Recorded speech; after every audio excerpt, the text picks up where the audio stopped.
All right, Danny, number 5. What do you got for your number 5? Ooh, Lottie, halfway through the segment. Let's go. Wait, does anyone got to pee? Anyone got to pee a little bit? I'm good. I don't have to pee. Honey Bear? Yeah. I mean, Nick can just pee right in his chair. Yeah, he won't. Yeah, his bucket's right under it, so it's not a big deal.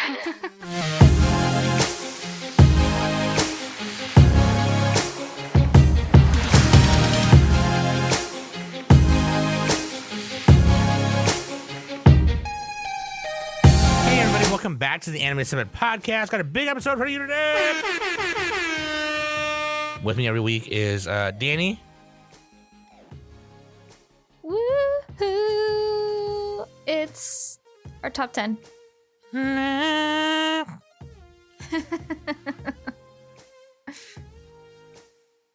Nick. Keep my wife's name out your mouth. And of course, every week I'm Sam, the bomb, okay? And it is our 8th annual Summies. Holy shit, 8? Yes. And, yeah, this is our top 10, each of our top 10s of the year of 2023 for anime. That is how we do our Oscar kind of thing, right? We do our top 10 each. Now, of course, last year we came up with the Plummeted in the Summit 5,000, 9,000 Fudge Coated Super Show. And we plan on doing that again, probably like in the next month here. So if you're still wondering about if we're going to do that again, we definitely are. We got to get with the Plummet boys and talk to them and see what's going on. But of course, that is for later on. I'll make sure to update you guys on that. It's pretty cool, though. This is perfect timing because after you hear this, you can go over to the Plummet channel and hear the Plummies. Okay? The Plummies is coming out right after this one. So I don't want to waste no time. I just want to get right into it, okay? I'm always excited for the Summies.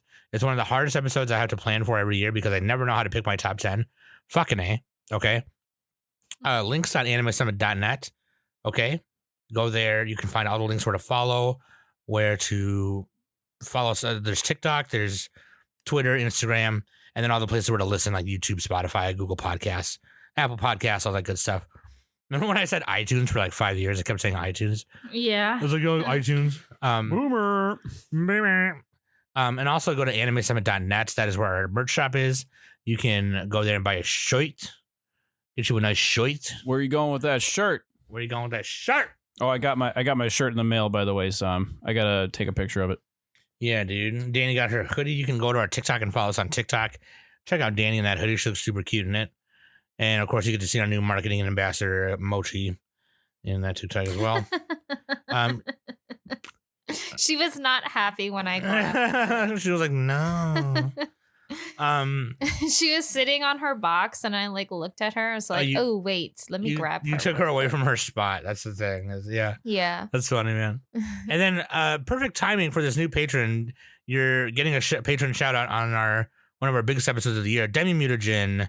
Thanks for becoming a patron. Shout out. Oh, yeah. Tuck it.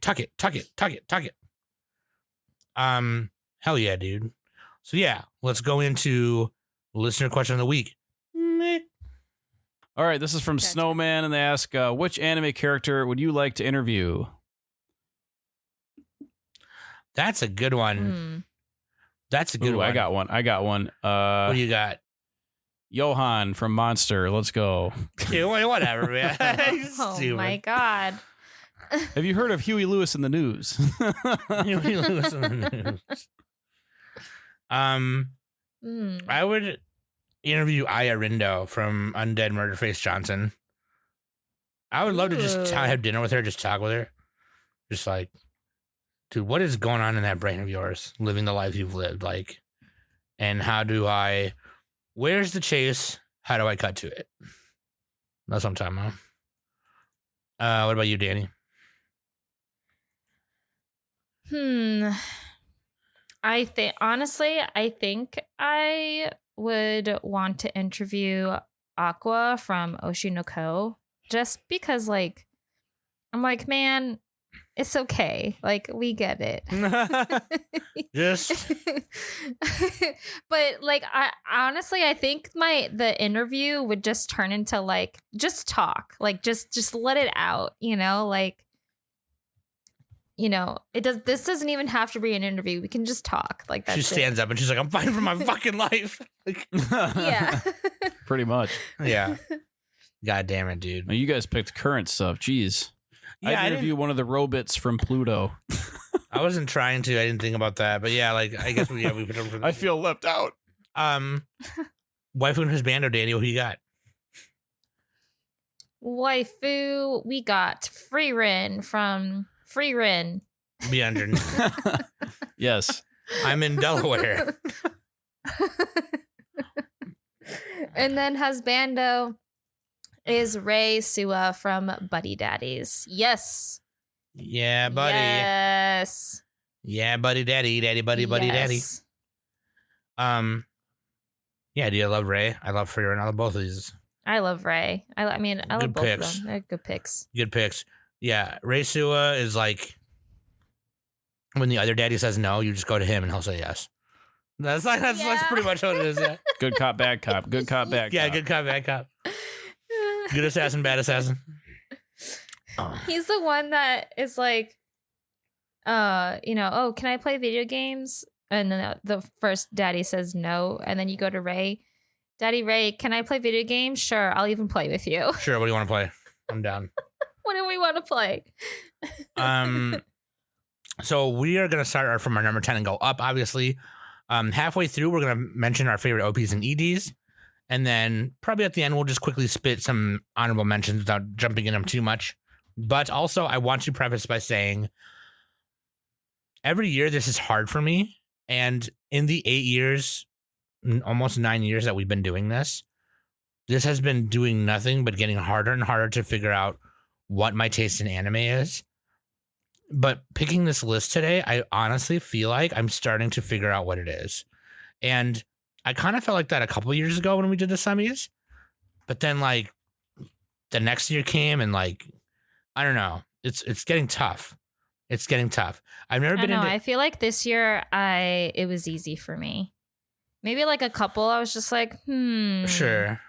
But I don't know. I pretty like when I was writing my stuff down, Mhm. I was just like, yep, this, Yeah. and this.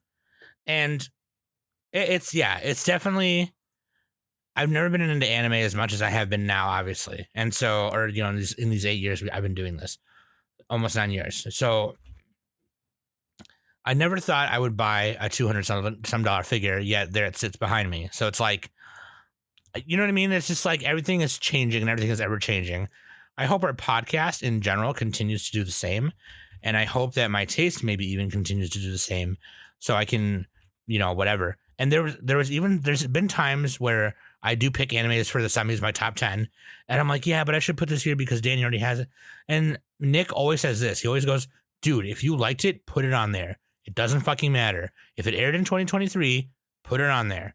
And Oh, yeah. I think we had a different rule in the past. At one point we did. Maybe. I We don't know. might have. But Nick, Nick, especially the last couple years, I has think been it makes sense because it's hyped now, right? Yeah. Like, yeah. I don't know. I would say as long as you're not counting the episodes that aired in January, you know what I mean? Like Right. And Nick, it had to be airing in 2023, those particular episodes. yeah, Nick, the past couple years, and even just the whole time, has always been an advocate of, if you liked it, then put it on there. It doesn't fucking matter if I put it on there or Danny didn't put it on there, whatever. It doesn't fucking matter. Just put it on there if you liked it, and if it aired this year, put it on there. Yeah, put Kimono Friends on there, dude.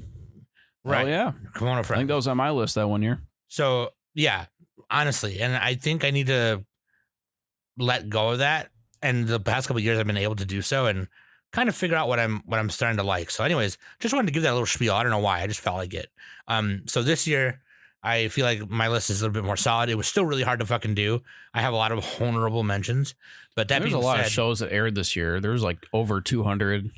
yeah, 150 of them being a lot of them are isekais. pretty good. Yeah, 150 isekais. That's still 50 other shows, right? So Yeah. So I know people are gonna be like, "Oh, Nick, I thought you liked this show. A fake fan, huh? Why is it on your list?"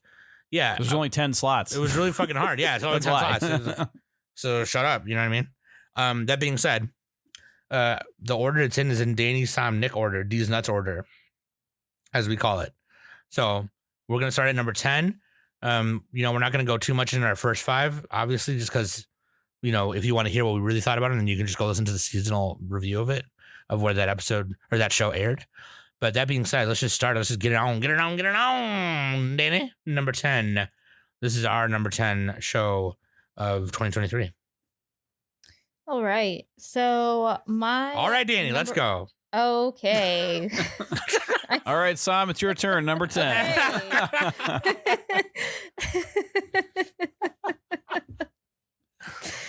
Oh man. Side note, I just want to say this real quick. I saw a TikTok and it was like siblings and it was like, I'm the oldest and so on and so forth. And then it goes, I'm the middle child, and then it cuts off to the youngest child. Yeah, and he doesn't get to say anything. Yeah. Yeah.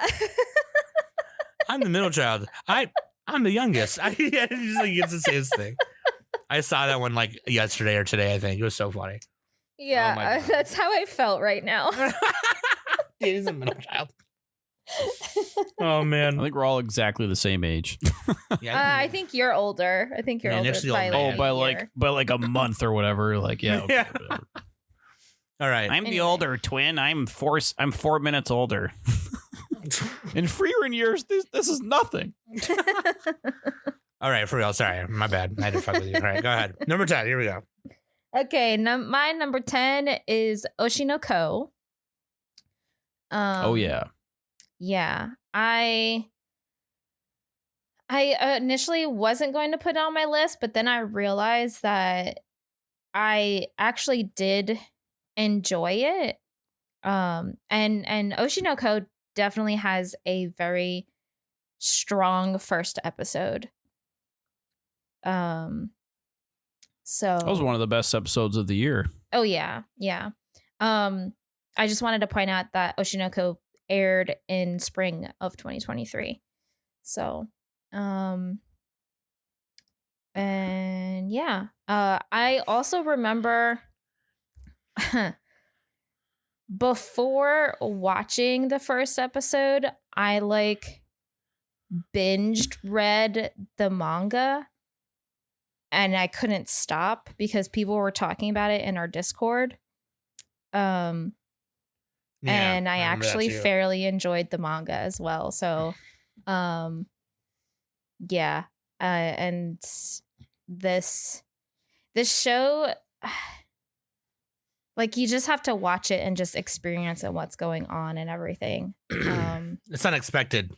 Yeah. It's unexpected. And it's beautifully animated. I mean, just the way that I and the twins look in particular, just they got the star in their eye. They have the star in their eyes because they're a star.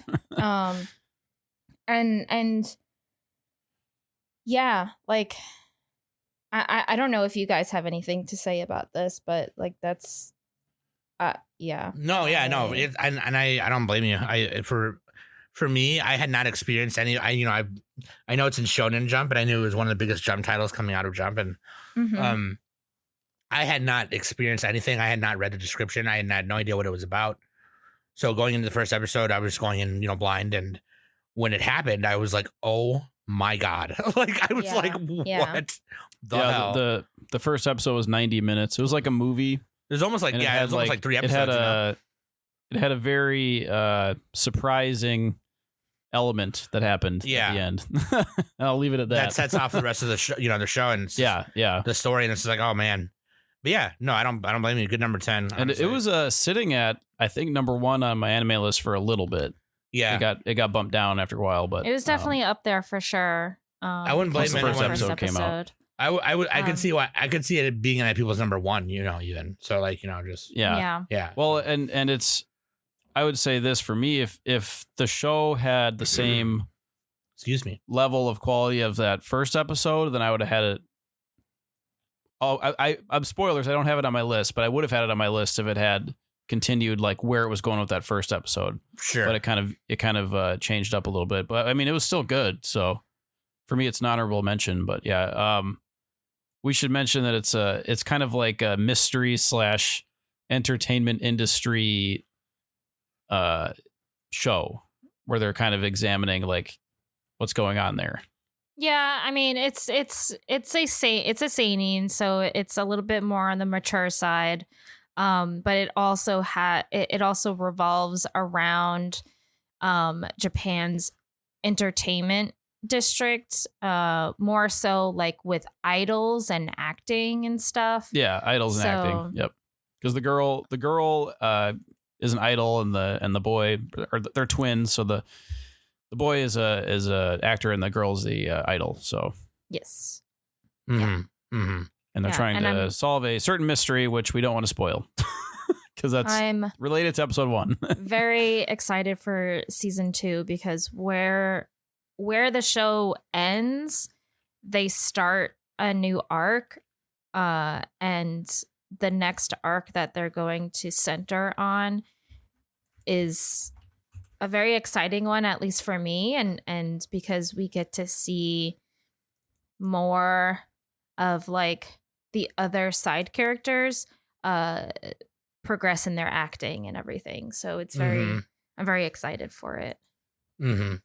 So yeah, buddy. Don't say buddy, Sam. That's a spoiler for later in the list. Dude, number 10 I had to put on here because it's a surprise. It surprised me. I had to put it on here because of oh yeah, I thought Danny would put this on. So it's I'm glad funny. one of us had it. I did have it on my list, but then I took it off and replaced it with Oshinoko. What is the name, Sam? What is it? Overtake, and this aired in fall. So this is one we just talked about, and it's about Formula 4 racing, and the two main characters, one's a destined to get first place racer, and the other character is a photographer. And upon meeting, they kind of bring out these fears and, you know, hopes out in each other in their own respective, you know, careers, I guess. And it's a lot more than what I'm telling you, but like it just, for, you know, it just looks really nice. It just, the character acting in it was really good. I felt like I was watching this drama that was just perfectly written, and it was really nicely written characters. It was directed by Ei Aoki, which is one of the few things he's directed. He hasn't directed much before this, but I had not even heard of him before this. But Arima was the art director, and he really let the characters shine, the character animation, and whenever they were on screen, he really let them shine through. Every time you saw somebody riddled with anxiety, anytime you saw somebody cry, anytime you saw somebody smile or laugh, it just looked so genuine. It looked really nice. You would never catch me watching a sports show about racing, especially for somebody who doesn't know anything about drag racing or formula racing or, you know, F1 racing, NASCAR. I don't know anything about that stuff. Okay, but that's the beauty about sports anime.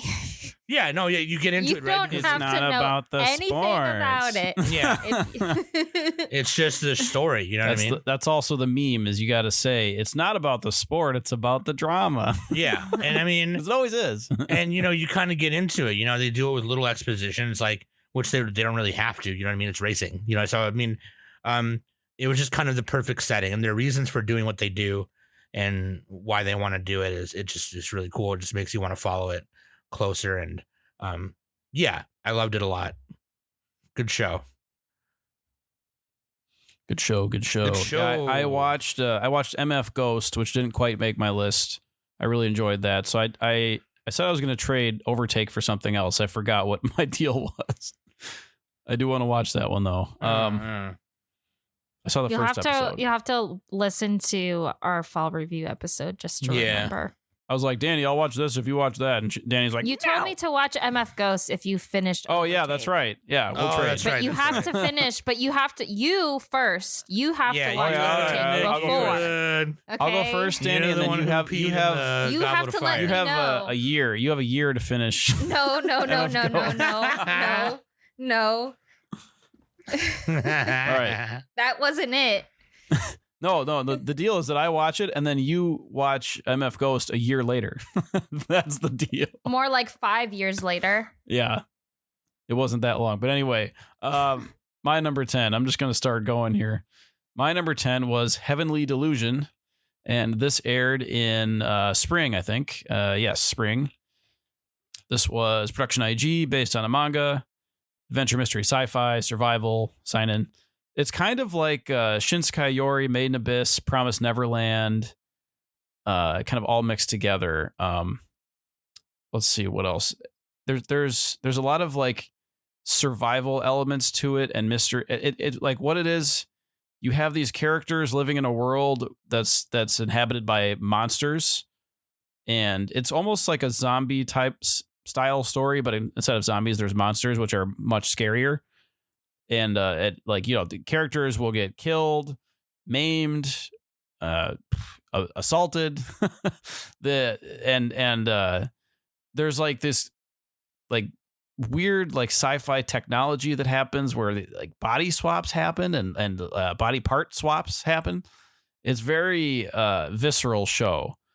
And I think the strength of the show is kind of the show don't tell environmental storytelling, directing storytelling, where it doesn't spell everything out, but if you're paying close attention, you can see like, oh, this scene foreshadowed a scene down the road. You know what I mean?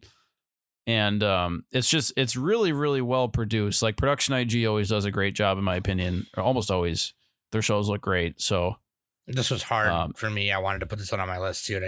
This is a very dramatic show. It's not very funny. So if you're looking for that, then I think for me mostly it was because I wanted to know more. And before I it does end kind of partway through the story. So because I think there's another season announced. I hope there's another season. I really hope so. Because the manga, it's going. So season 2, I think, was announced at some point, but I don't think it's announced yet. So the manga, no, not yet. No. Manga's still going, 2018 and currently running. So I don't know how far they are right now. I should have probably looked that up earlier, but yeah, they did end partway through after a very dramatic couple of episodes. It's actually it's interesting to see like the characters' different personality types, and like even the side characters feel very believable.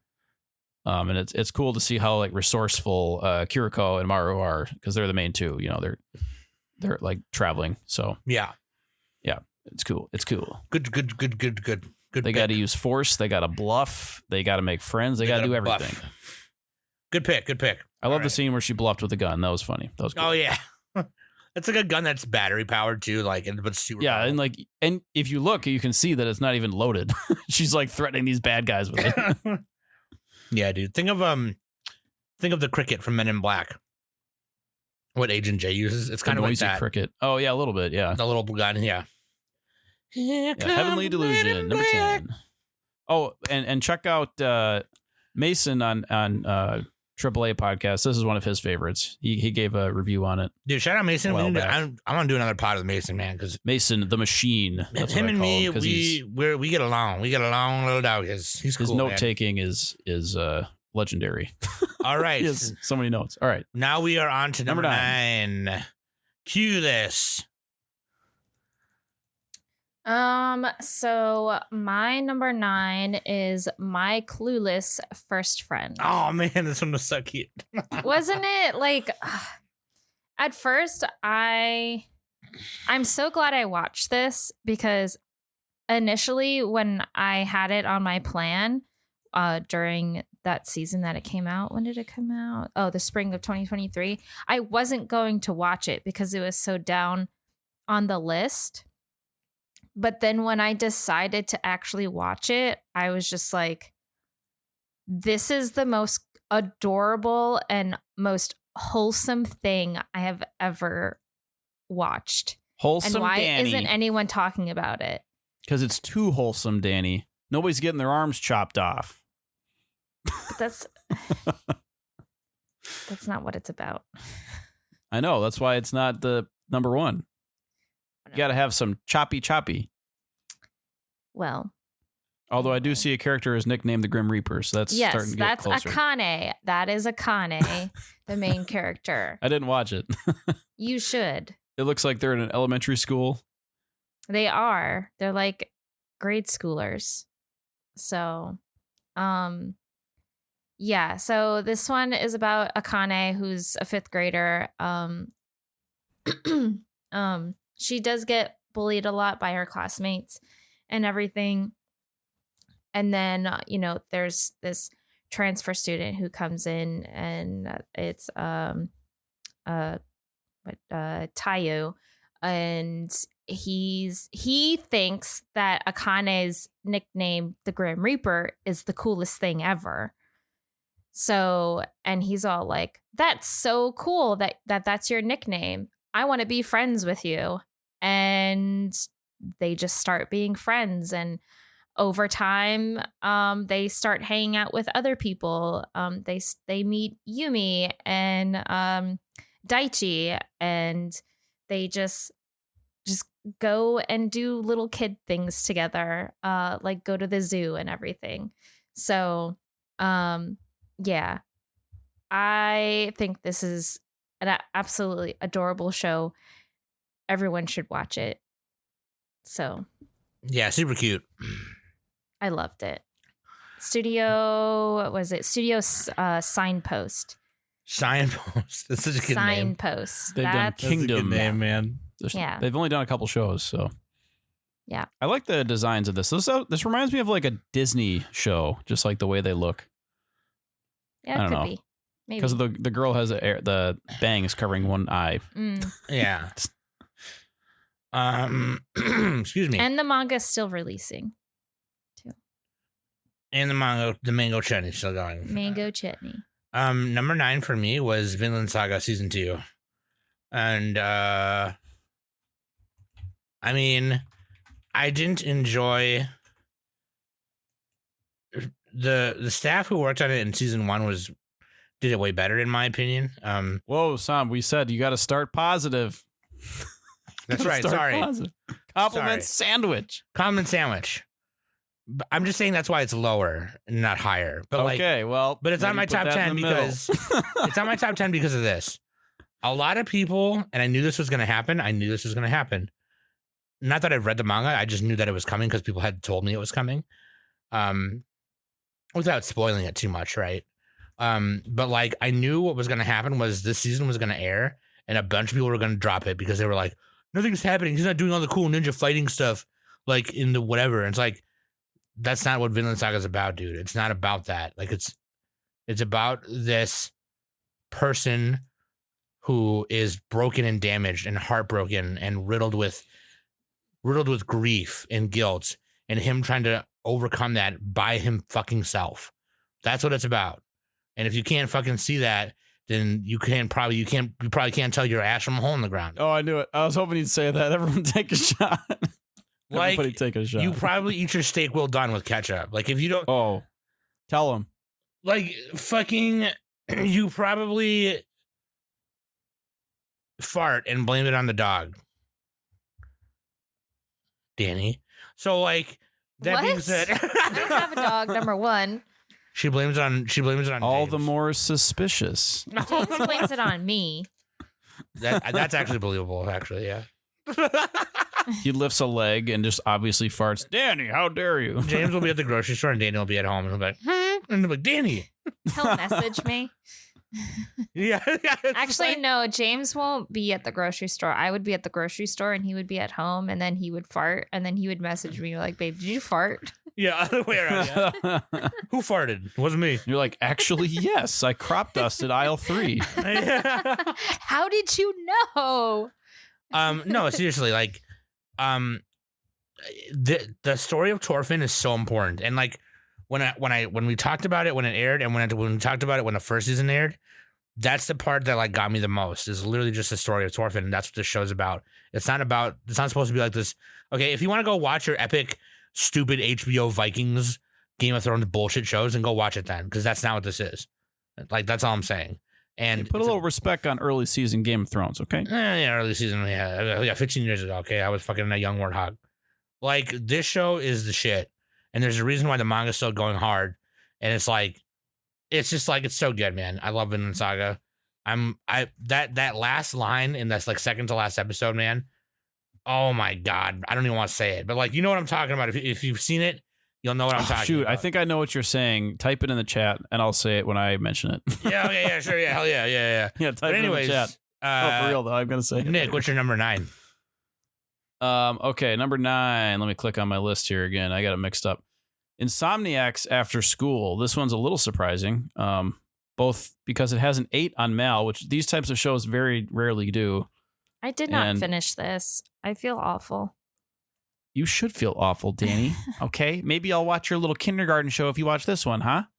Oh, Let's no, do not another show another swap. one. We're going to double down. Double or nothing. No, that's too much. That's too much. Too much for you. Okay. But anyway, Insomniacs After School, it's Light and Films, based on a manga. It's a romance. And it's pretty much 2 characters. Well, there's a few other side characters. 2 main characters in high school that are like insomniacs. And it kind of, I mean, it's a romance, right? Like they're both going for each other, but in a way that's very wholesome and atmospheric with like the night. So it's kind of like Call of the Night that aired a year ago, I think. Yeah, Call of the Night, but less monogatari, vampire-y. There's no supernatural elements to this one. It's just kind of like a adolescent love story. And so it is let's see here. I had my notes there somewhere. There we go. It just has like this unique setup because you don't normally have love stories with like only the 2 characters essentially. And there's other characters in it, like the teachers and like another friend or 2, but they're pretty much like looking forward to nighttime because like basically they can each only sleep if they're lying next to each other because they have like just like an automatic connection pretty much. It's like a Disney level, like not love at first sight, but like sleep at first sight. So yeah, like, and you know, one of them has like a real health condition, the other one has insomnia, and so it's just I don't know, like, and the way that they do the confession in the show is also like really romantic and well done. It's hard to explain it. It's almost like an Ayashike type of show, right? Because it's very slow paced and it's like a slice of life. So if you're into that, then check out Insomniacs After School. It doesn't excel in any one area, I would say, but it's very good at what it's trying to do, I would say. Sure. Yeah, that was kind of contradictory saying it like that, but no, but I get you what you mean. I get what you mean. And it's pretty, I'd say it's pretty emotional, and it has a good soundtrack, so good ambiance to it. So if you're looking for that, Insomniacs After School, there you go. Ambiance. Yeah, dude. All right. This is probably my biggest surprise of the year, I think. That was your surprise? Okay, yeah. We all probably have a surprise, I think. A couple surprises. Clueless was my surprise. Let's move on to number 8. Hutch. My the Ocho. Number 8 is Scott Pilgrim Takes Off. Yeah. Well, Danny, that's not on my anime list. You're cheating. It's on Annie list, okay? So get over yourself. Don't you mean Boku no Pilgrim Take Offaru? Because that's how they'd say it on my anime list. They don't. Boku no Pilgrim Take Off. What the fuck? What are you talking about? That's not what it's called. I don't even know what it's called in Japanese. All right, go ahead. Anyway, yeah, Scott Pilgrim Takes Off. It's on Netflix. Science Saru did the animation. We did a review on it. We did. All right, the end. Yeah, the end. What are you waiting for? You want me to spell it out for you? Wait, you want me to repeat myself? What do I look like? Fucking Danny Two Tones? What is this? Yeah. Scott Pilgrim Takes Off. Got an ATM across the street. Is more of like not an exact like adaptation of the graphic novels. It's more of a other take that could have happened. Like a rebuild of Evangelion. Yeah. Well, there's more to that than Evangelion. There's more to Evangelion. Ryan Lee also wrote it as well. Yes. He wrote the script for it and stuff. So, yeah. So I absolutely loved the show. I gave it a 10. So, and it is actually on AniList. It is, it ranked number 4 highest ranking of 2023. And it deserves that. So, yeah, like this is just, this is a 10. I loved this one. The reason why it's not higher on my list is because it's the material is more of Western media versus Japanese media, but it's animated by Japanese production. It was Japanese production, yeah. Correct. But it's a Western property, yeah. Yes. So yeah. You guys complained when I picked Arcane that one year. No, I did not. I wanted to watch the shit out of that. I just hate League of Legends, that's all. The community sucks. The community sucks. That's every competitive online community, Danny. Overwatch is worse, toxic. I think, now, though, to be honest. No, I think they're equally bad. I think it's I think it's all the same. Anyways, I'll tell you what me and Danny's favorite Scott Pilgrim episode is just by saying this. I went down to the beach in Sakiki and she was like, and I'm like, what up? Then this shit comes up to me and she's all like, hey, aren't you that dude? And I'm like, yeah, whatever. So I'm at the pool and this girl comes up to me and she's like, and I'm like, yeah, whatever. This is such a millennial core show. Because this is my United States of whatever. I don't know if Zoomers would like Scott Pilgrim. Dude, if you're a Zoomer and you don't like, dude, listen, don't be a bitch, all right? Take it from a Homo erectus millennial. There's not enough skibbity toilets in there to keep their attention. Skibbity toilets? What? I'm just kidding. That's Gen Alpha. That's not even Zoomers. I don't know. Every generation sucks, dude. Yeah. We all suck. We're fucking drinking our butter beer and petting our doggos. Oh man. Go drink some butter beer, millennial. No, good pick, Danny. Good pick. Thanks. Good pick. Did you want to say anything else? I kind of cut you off a little bit. No. Oh, okay. We can move on. I thought I cut you off. Okay. No. I definitely want us to get through this so that we can get to our top 5. Get to our good stuff. So yeah. Elaborate a little bit more. My number 8 is Buddy Daddies. Yeah. This show is so good. It's so cute. Queen. And you know what? I don't want to spoil Danny's list. I already did just now. Sorry, but say what you're gonna say. Well, it's on my list. You just don't know where. You just don't know where. Yeah. That's where Ray Sua is from. The Husbando, our Husbando. This episode. The character design is just really good, and the story is just really cute. It's adoptive daughter with unlikely parents kind of thing, 2 men and a baby kind of thing. But the way it's done is just really adorable and really ridiculous.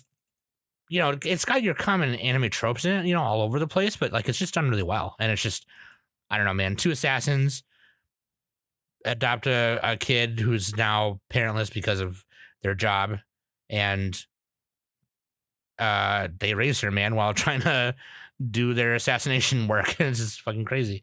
I gotta update my analyst. I just realized, but it's really cute, man. I love Ray Sua, especially. Me and Danny have to fight over him a little bit, but it's okay because then I'll just get Kazuki. Sam gets him on the weekends. I get him the rest of the week, and then I'll just have Kazuki cook for me during the week. Yeah, because they're both cute. Ray's just a little cuter. You know what I mean? You know what I'm saying?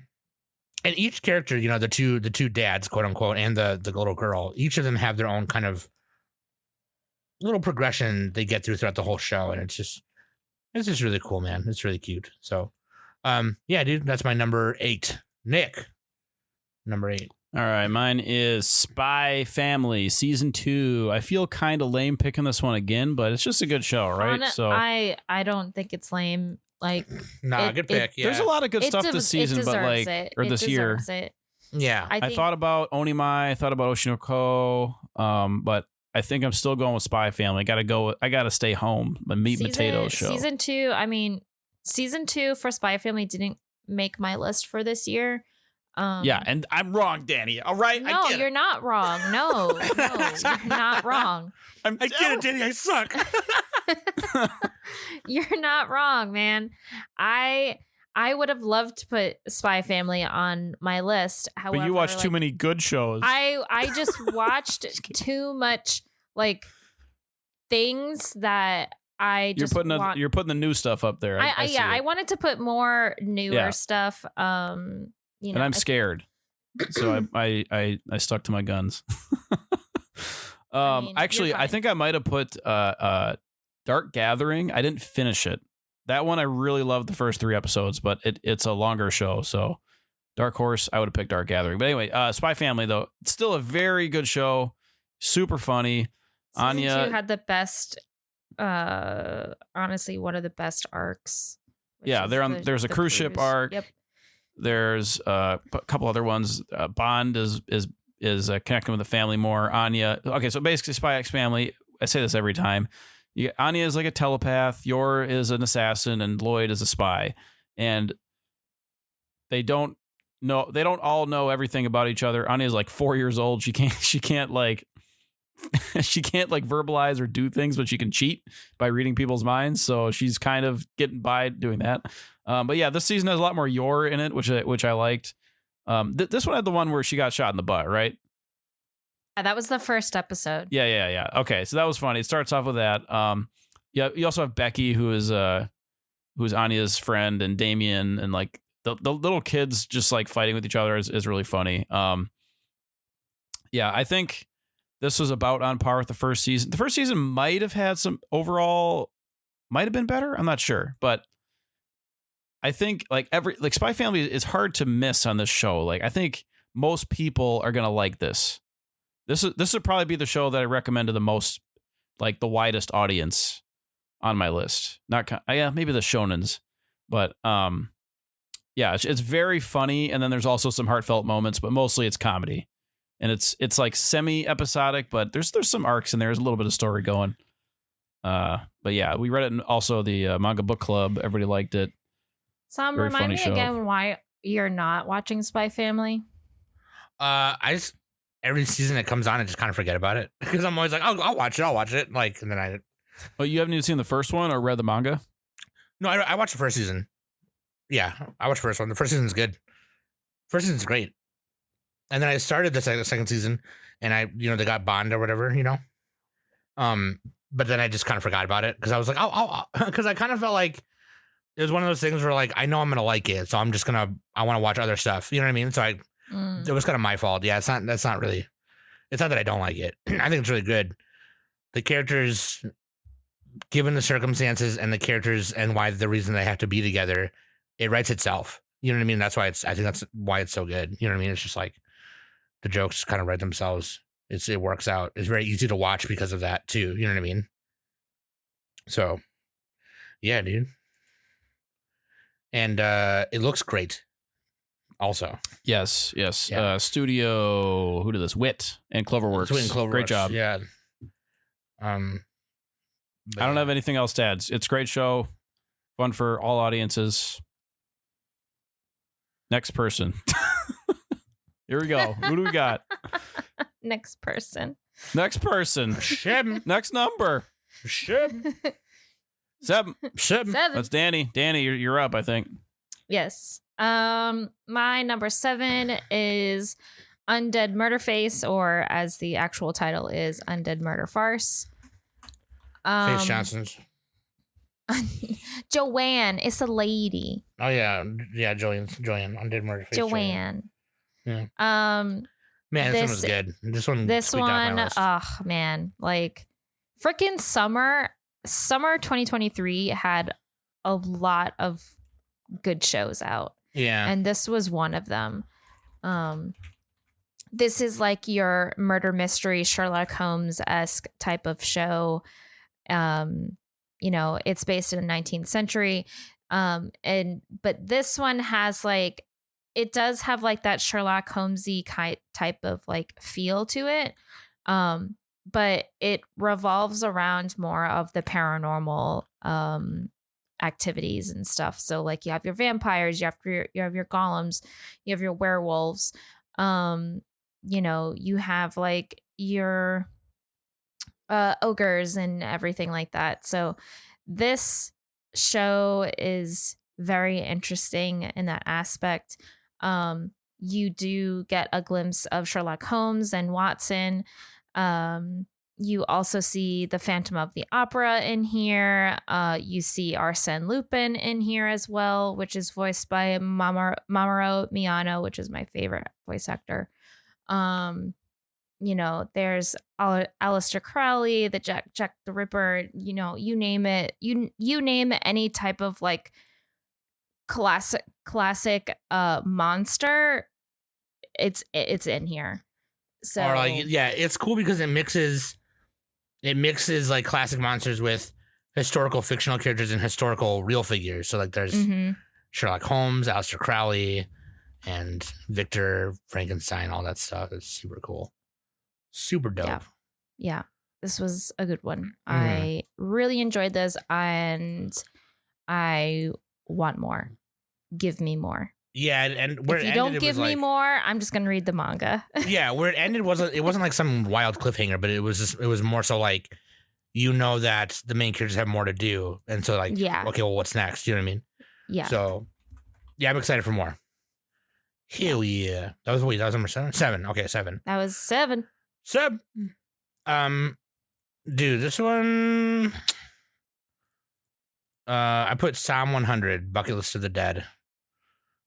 Honestly, I'm so glad that you put it on here.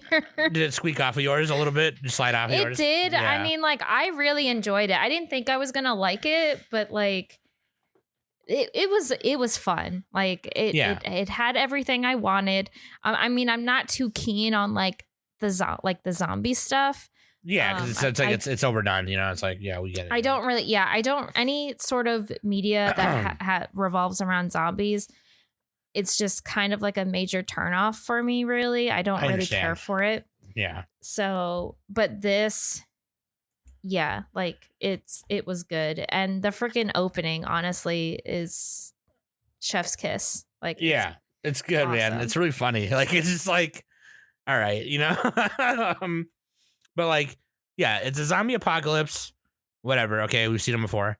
But the main character's like, the way the show starts is this main guy, Akira, he gets his dream job. He realizes doing it day in and day out how much it sucks. Okay, like we all know if you work full time, especially in an office like I do, well, I work from home, but I work for an office, kind of business culture kind of thing. Corporate culture is bullshit. If you work for a place like that and you do it day in and day out, it becomes really drab. If you work kind of like, you know what I mean? Okay. Not necessarily that kind of job, but like even just like what Danny does, day in, day out, you do it so much, you do 40 hours a week. And he's like, man, I don't want to go to work tomorrow. And then he wakes up to a zombie apocalypse. He's like, dude, I don't have to go to work today. like that's, and so he just freaking happy. He decides I'm going to do my bucket list then. Now that I don't have to do this like it takes okay. There's this one tweet that goes viral probably, I don't know, every year, once in a while. Somebody tweeted it, I don't know, maybe 5, 6, 7, 8, 10 years ago. And it was a tweet that said like, I'm not going to like sit here and actually think that we were born to just work 40 hours a week, go home and die. Like I refuse to believe that, right? This takes that tweet and just makes it so, no, we're not. And you should do this bucket list. You should do your bucket list. So as long as the zombie apocalypse is happening, he might as well just work on his bucket list. So now he has a chance to, because he's not working this bullshit job anymore. And so that's just what it is. And it's just really funny. And he meets guys along the way. He rescues his best friend along the way.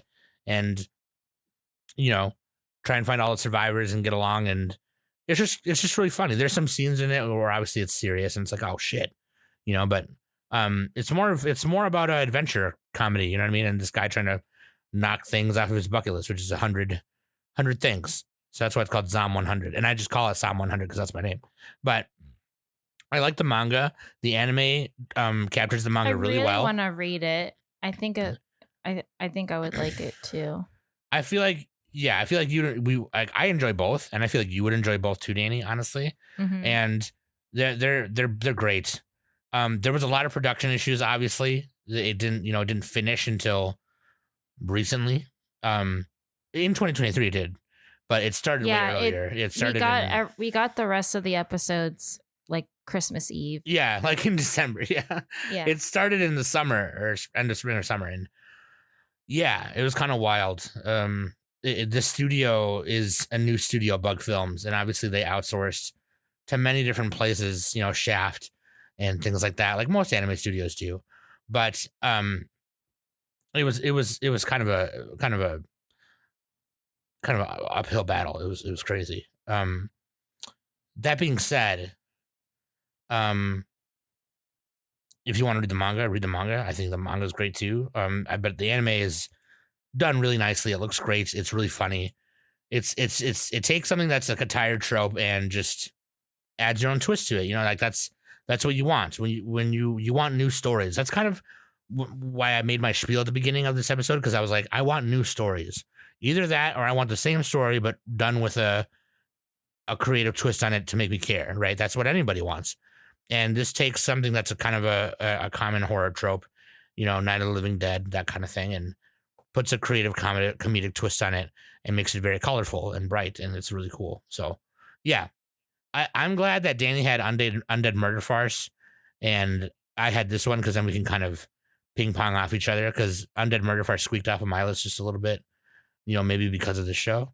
But yeah, that was my number 7. 7. I changed my list order around, so I'm still going to say it's number 7. Cheater. I just bumped everything down. So because I want to put the new stuff on above. So, okay, here my number 7, but technically number 10, Jujutsu Kaisen Season 2. Oh, I see what you did. Okay, I see what you did. Yeah. So really I did JJK Season 2, then Spy Family, then Heavenly Delusion, and then Insomniacs After School is technically my number 7. But anyway, yeah, okay. I'm talking JJK now. It's really funny because a lot of people on Anime News Network didn't like it, but like most other people did like it. Man, I can see why.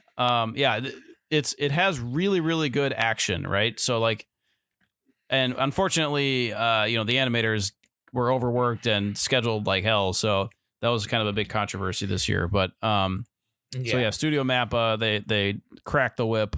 At the very least, it looks good.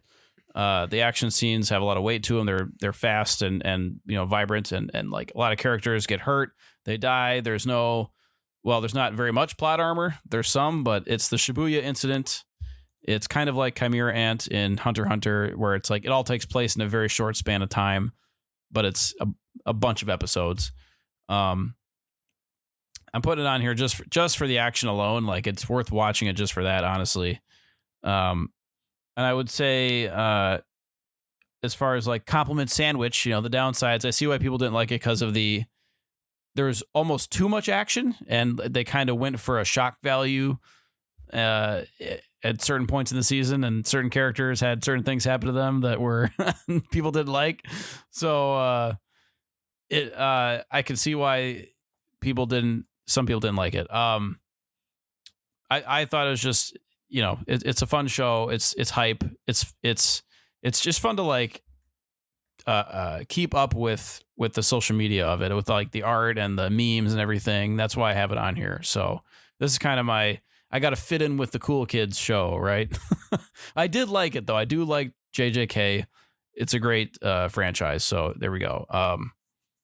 Maybe not a perfect season. That's why I'm putting it a little bit lower on the list. There we go. That's my number 7 / actually number 10. / actually number 10. That's good. Okay, Danny, number 6. My number 6 is Trigun Stampede. Yeah. Sam, I know you have this up a little bit higher. But now you're probably going to say everything I'm going to say. So I mean, this came out winter 2023. Studio Orange is the studio. Man, like I know people were griming about this and how they're all like, this isn't Trigun. What? Like, why isn't Vash more funny? Or why isn't Vash eating donuts? And blah, blah, blah. I got a stick up my butt. There's not enough comedy. Who cares? This Who cares? is this is a great, I think this is a great adaptation. I loved this, and the way everyone, like the character design in particular, it was just They're a bunch of pretty boys, Danny. I don't care. They're a bunch of fuck boys. Koji Tajima did the character design for this. He did great. I absolutely loved every single character, particularly Knives. Like, Knives in this looks phenomenal. He looks terrifying. He looks scary. Like, I don't want to be in the same room as Knives, like, because he may fucking, like, if I blink wrong, he may kill me. So yeah, and also I think another connection that I have towards this is after going to Otakon and going to the Studio Orange panel, and everyone at Studio Orange who was there just showing everyone that, like, art compositions of, you know, all the characters and what could have been instead of the final cut. Them showing us how they do their 3D production and animation and all that kind of stuff. Even the like the Trigun Stampede community, the fans themselves, it was just so great being there and just seeing the freaking like all the cross-shaped gun punishers just lined up on a wall, just waiting for the panel to start, was just amazing to see. So yeah, like this, I loved this show. I can't wait to see the final, like the next story of it. So yeah, I kind of rambled on a little bit on that. No, I'm very excited to watch more of this. Yes, and like, I'm excited to see Millie and stuff, because we didn't see Millie in this. Oh, yeah, and I think a lot of people were upset that Millie wasn't already introduced. But honestly, like, I think that was a good call for them to not have Millie in right away and have her in for the sequel. So yeah. They took excited. Wolfwood's pecs. He's got old Wolfwood had bigger pecs. Pack. No, not pecs. His Pecs. His chest. They shrunk him. They shrunk. He's fine. They shrunk him. Well, actually, Sen might not agree. Because, like, there's a bunch of fan art with fan art is Sen's canon. Literally, Wolfwood having, like, you know, pecs galore. The knives. I'm talking in the show, though. In the show, not the fan art. Fan art can do whatever they want. Well, they gave all the they gave Wolfwood's pecs to Knives. To Knives, yeah, they did. Yeah, they just gave them to him. They're like, here you go, let me Venmo you some. I don't need these anymore. You can have them. Yeah, dude, Dragon Stampede is very cool. Was it number 6? Oh my god, okay. Number 6. Shoosh. Dude, number 6 for me is Pluto. And we did a Netflix review of this. And there were some artists that worked on this that I wish they could have shined more on. They didn't. They cut some of the stuff that they did. I can't remember their name right now. But otherwise, art direction wise, it was pretty sweet. And I had never experienced any of Urasawa stories before this, Monster or Pluto or anything like that. But basically, it's the strongest robot in the world arc adapted into like this murder mystery story. It's like a reimagined murder mystery take by Naoki Urasawa, and based on the manga by Naoki Urasawa. And it was cool, man. And I love sorry, strongest robot in the world arc from Astro Boy, or Tetsuwan Atom, is what I should have said. I didn't say that. But it's by Osamu Tezuka, and it's man, it's fucking awesome, dude. It's fucking sick. It's like it's really cool because like for me anyway, I was able to recognize not all of them, but I was able to recognize who was who when they came on the screen. I was like, oh, that's Adam right there, and that's that's North number 2. Like I knew who North number 2 was, and I knew who Hercules was. Some of them were readaptated for Naoki Urasawa's sake. Like Epsilon doesn't look like how he looks in the anime. In the 2003 anime, it's actually a femme robot. But even Tenma and Ochana Mizu, like I knew who they were right away. I was like, oh my god, that's fucking Professor Ochana Mizu right there. Big nose ass motherfucker, right? And Pluto, obviously. Pluto being the big G, the big bad guy. Anyways, I'm gonna say this. Even if you don't know anything about Astro Boy or Tetsuwan Atom, Iron Atom, this is just a really cool story, and it looks great. It looks really awesome, and the characters are done really fucking well. They took Urasawa's very unique style and were able to adapt it very nicely for the screen. And it's 8 episodes long, and each episode is like 40 minutes to an hour.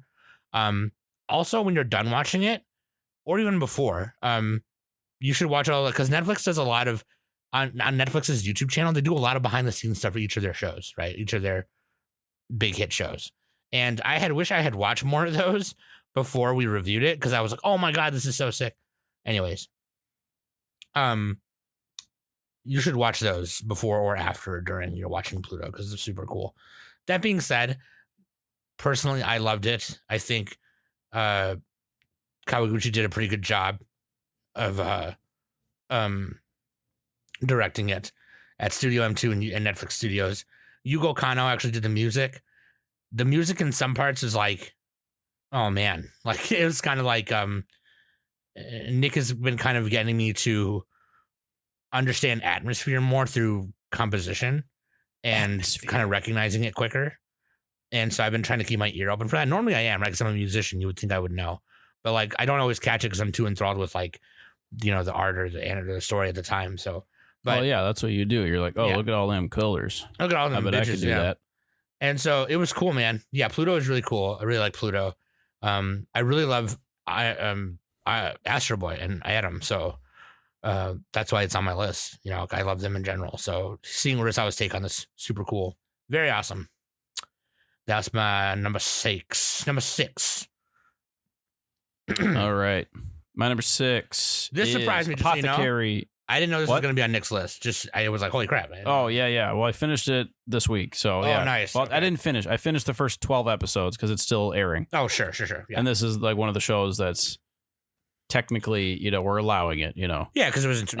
But I mean, the first 12 episodes, put it on my list. They're good enough to be on the list. So that's what I'm talking about. Apothecary Diaries. This aired in the fall.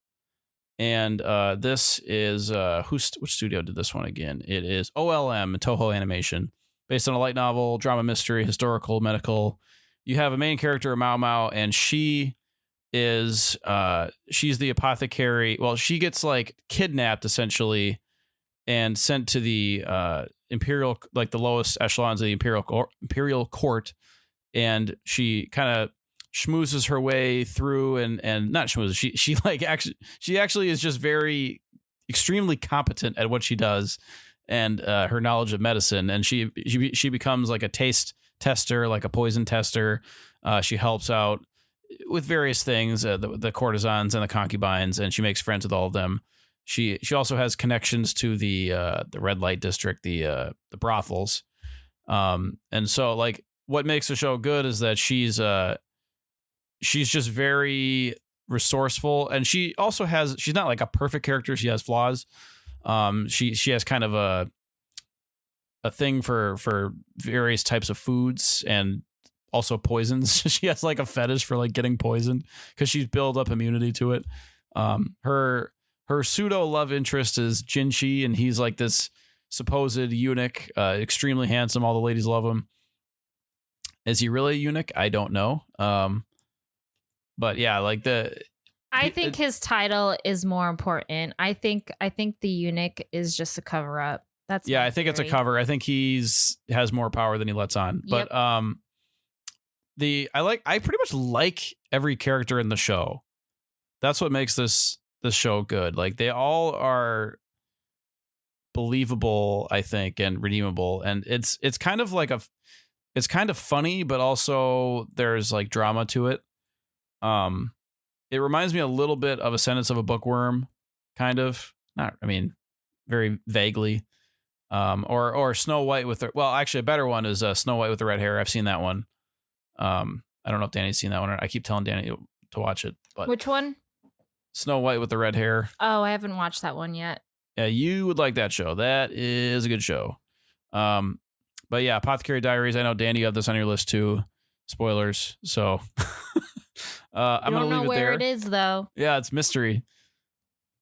Mama, I almost picked her as the best girl of the year, but we picked Frieren. So I really enjoy. I think my favorite part of the show actually is just the teasing between Jinchi and Mao Mao. That's kind of my favorite part. She always gives him like a sour face or whatever, and she's like the one girl who's not head over heels for him, so that's why he likes her. And yeah, it's cool. Apothecary Diaries. There you go. Nice. Okay, we're halfway through. We're gonna quick say our OP and EDs of the year, in the same order, D's nuts order. So everyone's OPs. What do you got, Danny? I have okay, it's from Horimiya Piece. Yeah. I don't.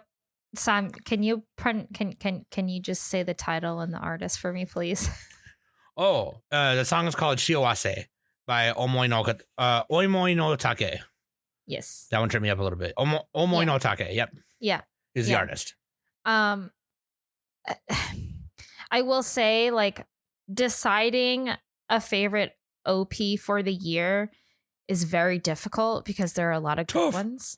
There's a lot of good ones. So many good ones. So many. But this one really stuck out to me. Yeah.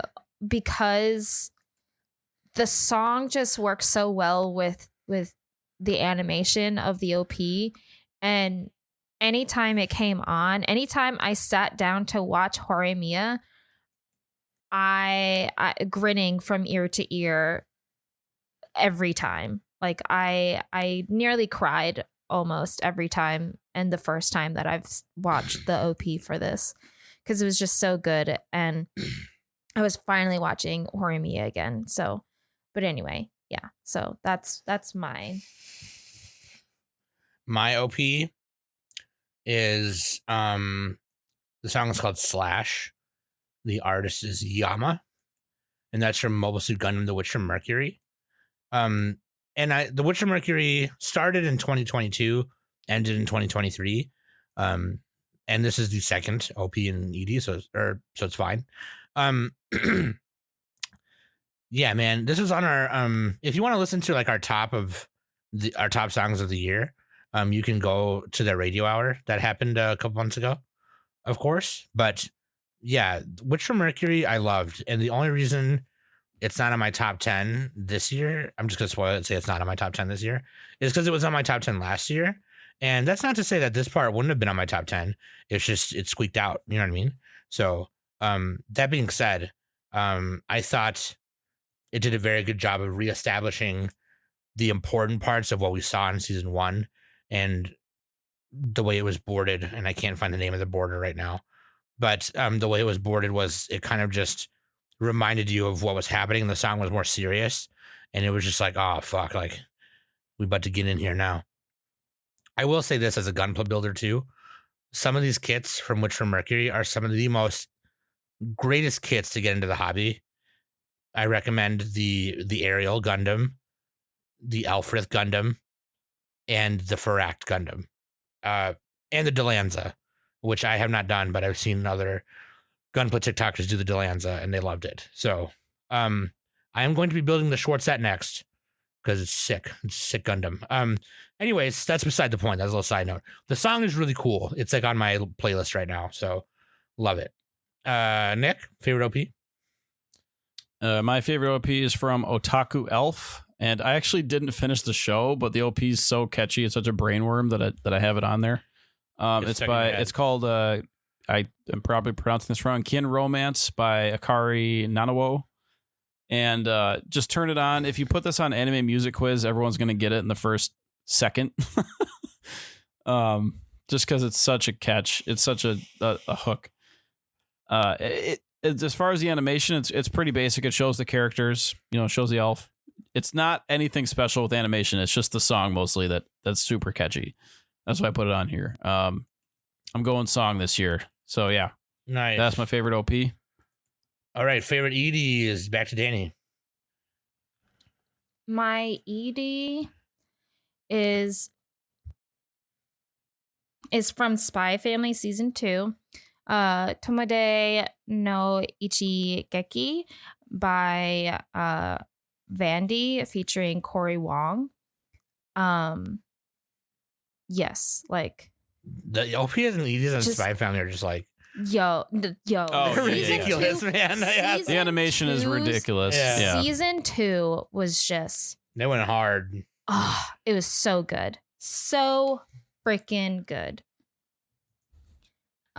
Yeah, like, and not only that, like the thing that honestly mostly surprised me about this ED is that what the frick is his name that I literally Nick, who directed Ping Pong the animation? Masaki Yuasa. Yuasa. Yes. Yeah. He directed the ED for Spy Family. Yeah. And I thought that was like, wow, okay. I mean, me and Kai are part of the Misaki Yuasa I Hate Haters Club. So, but that was just... No donuts for you then. No donuts for you. Oh, man. So, yeah. Yeah, no, it's these OPs and EDs on both seasons are just like, damn, dude, like, just chill. Like, relax. Yeah, Spy Family doesn't miss, dude. No, yeah, they're good. I picked for a favorite ED, Himigoto Cry Sisters by the Onimai sisters. It's the two voice actors that play the two main girls. And here's the thing.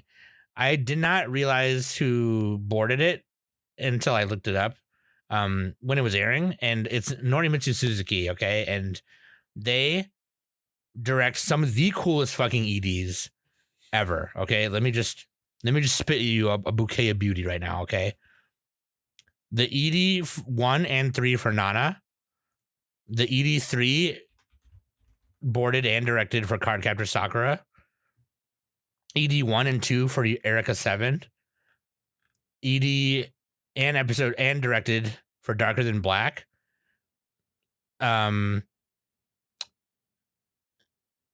They did some key animation for My Hero Academia movie 3. Boarded and directed and key animated Carol and Tuesday ED, the first ED. They did the first ED for Chapter Clear Card arc. Like, that's just like to name a few. They're built. They built this motherfucker to do EDs and key animation. Okay, like that's just to name some like the cooler ones. And so the board for Onimai, the ED is just super cute. Okay, it already you already know the characters, you already know what's going on. So let's just have fun with it and just animate them just being cute and just doing cute things in this brightly colored palette that we have. There's a very specific color palette that they use when animating and doing this show. And they made sure that was consistent with, in the ED and OP as well. And it was just super, super well done. So I love it. And the song is super cute too. I'm not normally into like the cutesy songs that are redone by like the voice actors. I'm normally not into that kind of poppy shit, but this was too good. You could tell there were a lot of MIDI instruments used just to do some like the beginning do parts, you know, and it's just like whatever, man. It's catchy as fuck. I'm into it. Yeah. Yep. Yeah, buddy. All right, my ED of the year is Anytime Anywhere by Malay, and this is from Freerun. I don't know who directed it. Where do you find where people directed it? I'm looking on ANN and it's hard. I'm not finding it. I just go on Mal and click on staff. Well, AniList also has that. Or click on staff on AniList, yeah. Let me see. They don't list them. Yeah, they don't like show episode it. director, sound director. Yeah, they don't always list it all the storyboard. time. Okay. Well, anyway, I liked the song mostly. Again, I'm going audio this time. And the Freerun ED, it's like, again, it's like Otaku Elf, like the first second, you know what it is. Hooks you right in. It puts a frog in my throat, gets me emotional a little bit. And then it, it builds up and it's like more positive and kind of changes pace a little bit. But yeah, those first couple of notes just get me. It's like the Anohana ED a little bit. It's like cry. But yeah, Freerun ED, that's my favorite. There we go. Yeah, Freerun. There's a lot of good ones this year. Like we didn't mention a lot. I know. That's what I'm saying, dude. Like we could have a whole top EDs and OPs list if we wanted. Maybe we could do that next time. But well, we did that with the radio hour. That was the whole point of the radio. Oh yeah, that's right. But I mean, if you want to do one, to catch all the ones we didn't say, we could. I mean, I can't find the first director for the first ED, but I found the director for the second ED, and that is Miho Takahashi. Okay. They use the same song in the second ED. Oh, sweet. Okay. So, yeah. All right. Now let's go to our top 5, you guys. Holy shit. I don't think the second ED aired in 2023, Danny. Just so you know. Oh, dang, I gotta be strict about it. Chad. All right, Danny, number 5. What do you got for your number 5? Woo, Lottie. Halfway through the segments. Let's go.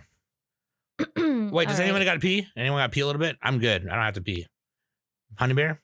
Yeah. I mean, Nick can just pee right in his chair. Yeah, he won't. Yeah, his bucket's right under it, so it's not a big deal. Yeah. All right, number 5, Danny. You got it. My number 5 is Skip and Loafer. Oh, yeah. Yeah. This one was good. I really enjoyed this one. It aired spring 2023. Man, I have a lot of spring 2023s on my list. I just noticed. I guess spring 2023 was my season. PA Works is the studio, and it is the manga is still releasing. Skip and Loafer is just about a country girl moving to the big city to go to school. And she interacts with these kids who are mainly from the city. She's kind of aloof a little bit. And she wants to be a politician because she wants to support her family. So, and she runs into Shima, who is pretty popular and stuff. And they become fast friends. And over time, Mitsumi, she meets other friends. She meets Yuzuki, who is she's actually a very pretty girl, but she is a little bit insecure. She just wants to hang out with people and stuff. I think, honestly, my favorite episode is when they all go to the movies, and Yuzuki, she interacts with Makoto, who is kind of similar to Mitsumi, where she's kind of a loner. She doesn't really fit in. She's kind of a nerdy girl and stuff. And Makoto judges Yuzuki because of the way she looks and the way she dresses. Like Yuzuki kind of dresses a little bit more fashionably and stuff. And Makoto kind of ignores her, and it kind of hurts Yuzuki's feelings and stuff that Makoto's treating her so differently and stuff. And that whole dynamic aspect was just so great. And even Makoto herself realized that she was judging someone because, someone is popular than her. So, yeah, like I really enjoyed that aspect between those three girls and how Mitsumi kind of read the room in a way. And she kind of gave Makoto like a nudge and told Makoto like, oh yeah, Yuzuki likes such and such, and I know you like that too. And that's kind of how they became friends and stuff. So yeah, I know some people aren't a fan of the animation and how the characters look. Me, for once, I kind of like. Man, I love this it. Type of. What? I love this design. Like that's how the manga looks. So what are you mad for? Yeah, fuck off. Like, yeah. I'm sorry. I'm gonna put him under the bus, but Kai was the one who said that this. Oh, of course, yeah. Ugly. I'm Kai. I like to eat cheese. Yeah, whatever. We got you. Come on, dude. Yeah. I love Kai. He's great, but yeah. Sometimes he eats a little too much, Velveeta. It's like, come on. He's drinking too much haterade. Yeah, haterade. What's up with the haterade, man? Come on, dog. Yeah. I mean, honestly, this opening, I almost picked this opening because the animation for this opening is so great. I mean, I love an opening with dancing in it, and this has it, and it was awesome. So yeah, like I want more. Like, I'm trying really hard not to just rush to the manga to just read it and everything. I kind of want to slow down and just wait to watch more of it, but it's really hard. Sure. So, yeah. I loved when this came up on our first impressions. Nick was like, I think she was our waifu that episode or something. One of the impressions. I think so. Yeah. And Nick was like, "Yeah, puke girl." Yeah. Yeah, puke girl. So funny. Oh man, I forgot that she puked. That was awesome. Yeah. Yeah. It was good. It was good. I like the really wacky girls in these shows. Yeah. All right, number 5. Number 5 for me is Horimiya pieces, or the missing pieces. And I'm just going to say my thing, and then I'm going to wait because we're going to talk about it later. But my thing about this is I'm not a big fan of interquels, or like, you know what I mean? Just give me the sequel. Like, that's what I care about, right? But when Horimiya was being adapted, something that was pointed out a lot was they just skipped over this part, or they just skipped over this part, whatever. And a lot of the people who are the manga readers, like, they said it was okay because, like, it wasn't like a super big deal, but like they kind of wish they could have saw it, kind of thing. So it wasn't like they were mad. It was just they were kind of like, they cut out this part. Horimiya, the missing pieces, animates those parts.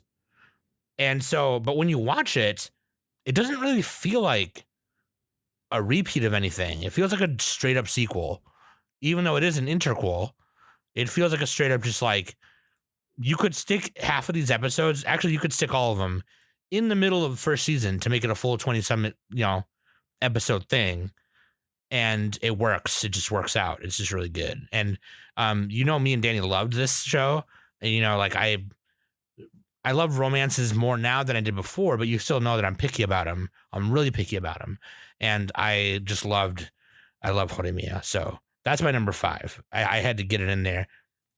Some people might be like, wow, how would you put that over Pluto or whatever? No, because how did you, Sam? Huh? Because like there's some parts in Pluto where It just took a long time, and I was falling asleep a little bit. That could also be because I was watching some of it during work. But like, Horimiya, it's just like it builds up. Big fan. It builds up all the characters so well that it doesn't matter which character's on the screen. You know you're going to see something entertaining, hilarious, or heartfelt. And yeah, Horimiya, number 5 for me. Love it. Still love it. Can't wait for more. Knockington, number 5. Speaking of Pluto. There we go. Great segue. Nice segue. Put a little moon emoji on there too. I emojified my and Danny's list, but Sam you didn't have your list on there yet, so too late.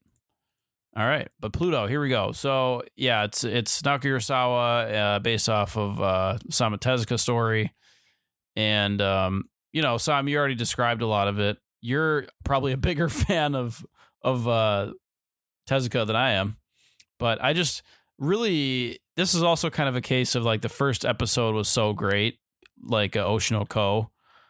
It was probably the best part of the show. I don't know, like my list is kind of jumbled. I don't know what order I'd put these, if I had to reorder everything or if I'd drop something on or put something off. But Pluto's really great. It's on Netflix. It's just, it's like it's a detective psychological story, right? And I think you can kind of relate to some of the themes of it with the robots, to the, modern day, automation, taking people's jobs and are we, I don't know, are we living in a world that we want to live in? Like, do the, artificial pieces of the world, do they fit with us? Does it make sense? Is it even right that robots should, like in the first episode, should play music or make art or anything? And right. It's kind of, is Adam, should he exist? It's kind of, or any of these characters really. So it plays into a lot of that stuff, and I really like the design of it too. It's not like a typical anime. It looks very Tezuka-esque, like with a bunch of huge noses and ugly characters, except for the one guy, Epsilon. He's like the only guy who looks like an anime character. Yeah. But yeah, it's definitely worth watching for sure. And it's very faithful to the manga. I've read the first couple of volumes and it's very close to it. So yeah, check it out. Very good. At the very least, watch the first episode. Oh yeah. Yeah, definitely. Wait, is that number 5 already? Oh, nice. Okay, number 4. Daniel. Sorry, my cousin joined the Discord, and I'm trying to help him out a little bit. Yeah. Well, tell him to hold his horses. Hold your horses. Okay. My number 4 is Buddy Daddies. Yeah. So I already said my thing. So you. Yeah. I absolutely loved Buddy Daddies. The fact at first, I saw it and I was just all like, oh, it's literally like Spy Family except with assassins, and there's no woman involved. No, like it's not like Spy Family. This goes deeper than what Spy Family does. I feel like Spy Family is definitely more of a comedy. This is funny, but it definitely goes down a darker rabbit hole. So it just given their line of work, you know what I mean? You have to assume it's like there's some bullshit. I don't remember if you mentioned, but this was winter 2023. I did not say no. I forgot to say that. No. Yeah, this was winter 2023. PA Works again with yes, and this is actually an original source material. So yeah, like this I'm so happy it exists. It's fresh. It's fresh. It's so fresh. It's like of breath. Like it's nothing that you really haven't seen. Really, I mean, yeah, like I said, like at first I thought it was going to be like a spin-off kind of, someone kind of taking material from Spy Family, because like it came after Spy Family was done. That's the top recommendation. So yeah. But yeah, like from what Sam said earlier, like just the way that Kazuki and Rei just take care of Miri and everything, and just Miri just being a kid, and obviously them not telling her on what happened to her parents and stuff like that. So but like just the most simplest tasks, like Miri wanting to go to school, and then them trying to find a school for her to go to, and everything like that. Them going shopping for her, and them buying the most expensive but most fashionable clothes for her to wear at school, and she goes to school. Nobody wants to play with her because her clothes look so nice.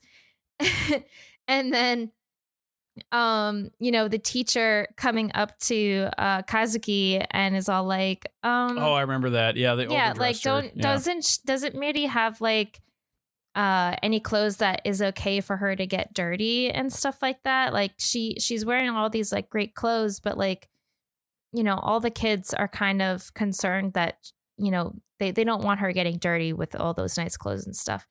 So yeah, so like that whole thing, and just the way that Kazuki and Rei just learn how to be parents, but like they're not actually like they're not blood related to Miriam or anything like that. Like just being adoptive fathers to her and stuff. When they took Miri to go to take her to her mother. Oh yeah. Like that whole thing when Miri kind of like ran off, and the police like went up to her, and she was like very discouraged. Like she didn't want to go with the police and everything. And Rei found her, and Rei was all like, oh, well, the cops found her. So like, she's not my problem anymore. But like, yeah, because at that point they were still trying to like get rid of her, Cause, like, yeah. And like, not get rid of her, but find a better home, yeah. And like she was scared, and like she kept, calling like, Papa Ray, like, where are you? And then like he realized, and then like he went over to the cops and was all like that, she's with me. Like I'm her dad. Yeah. Like that whole thing. I was just like, oh, heartbreaking. Man, I'm going to cry. Heartbreaking. That was like a big leap for him. Yes. It was a big, yeah, because he didn't really like, he's a neat, like, well, not like a neat, but like he's just like a freaking stay up playing video games all day and eating snacks. Do my job, go home. He's an anime fan. Yeah. He probably has a podcast. Yeah. But I know, like Spy Family and this show, they take the unlikely parents trope, right, which we've seen a bunch before, and then just do it really well with all the characters they write. You know what I mean? It's just like, so I think it's really good. I love the show. Like I want to watch some of the parts of the Miri again. Just like she's so cute. Yeah. I loved this show. This show was so great. Everyone on Twitter like just loved it. Like everyone was so happy at the ending, but also very sad because there's no more buddy daddies anymore, and like the way that it ended and stuff. Yeah. So like everyone was all like, I'm so happy it ended this way, but I'm also sad that it's done. Like, some people kind of want more, but honestly, like I don't really want any more. Like I much rather watch it all over again. But also I'm sad that like if I watch it again, I'm not going to have like that very first experience that I did when I first watched it. Yeah. If you know what I mean. Yeah. So that's how well written it was. It's just like, all right. Shit. Yeah. Yeah, dude. I like the show. It's a good show. For sure. Oh man. Was that number 4? Right? Number 4? Yep, number 4. Number 4. Going to the stove. Going to the flow. You already know. You already know. Yeah. God damn it, dude. Every time I start like my simple rhymes. Every time I start like dangling keys. Every time I start rapping or whatever, spitting bars or whatever, just jokingly, Nick always stands on business and follows up real quick without thinking about it. I'm just like, how do you do that? Like, Nick is actually a good rapper. Rhymezone.com. I just have it up at all times. Dude, my number 4 is Trigun Stampede, because I'm a big Trigun fan, obviously. I'm always going on about 90s anime bullshit, whatever. I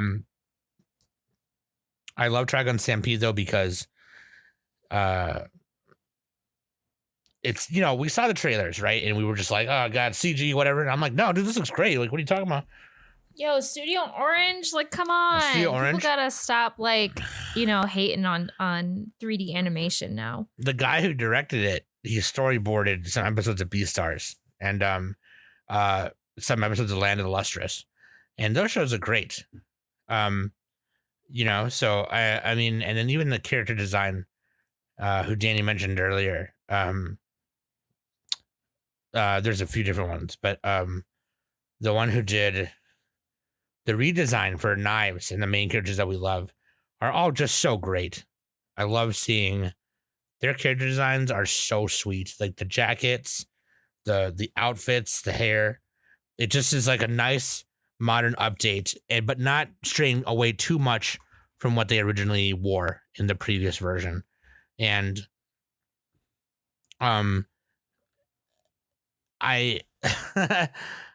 just the art direction is just so fucking wild to me. The one big change I'll say is Knives, right? His character design is they made his body more of what he is, and he uses it. He's like a living weapon. Okay, that's what Knives and Vash are, right? But Knives is more in tune with what he is versus what Vash is. And they use that in the very first episode. You see it. The way he uses his body to literally cut the dickens out of the dude could level a city. Okay. Like, it's just like, and the way they do it is it almost looks like a fucking fountain of blades and knives, and it just cuts everything. And it's the coolest fucking thing. It's something really horrible that you're watching, but it's so fucking beautiful. The art direction is this really beautiful thing juxtaposed with this deserted kind of planet where everything is poor, everything is dilapidated, people barely have enough money to eat and whatever. And it's just fucking both of those things together, trying to hold everything tight. Vash trying to hold everything tight by himself. It's just Dude, I don't know, so man. good. Like, it's so good, yeah. And I people are gonna probably be like, oh, okay, well, Samuel, if you're such a big fan, which one do you like better?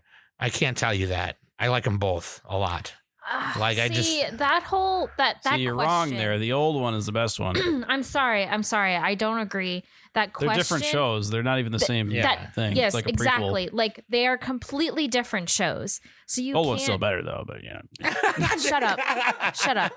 Like, honestly, no. Like, they are both great. Like, hands down, they are both great. One of them's great. I agree. Yeah. Both are great. Okay, I'll stop. What's his name? Who's the I can't think of guy who made fucking Trigun. What's his name? Trigunathan. Okay, both of you were talking at the same time. Yes, What's Naito. his name? Yes. Yeah, the creator, Naito. Yeah. He himself said, yes, like, the original Trigun is great. Like, it's awesome. What Stampede is doing, it's just another rendition of telling the story. Yeah. And It's the same thing like what Yeah. freaking Brian Lee did with Scott Pilgrim. Like it's just a different story being told. It's an alternate version kind of. Yes. And I'm not here to listen. We're here at Anime An Summit. alternate and lesser version. Here, Oh, shut up. the Okay, fuck I'm up. Here at Anime Summit, we are big proponents of like what you like and like what you don't like. Okay, that's what I was trying to say at the beginning.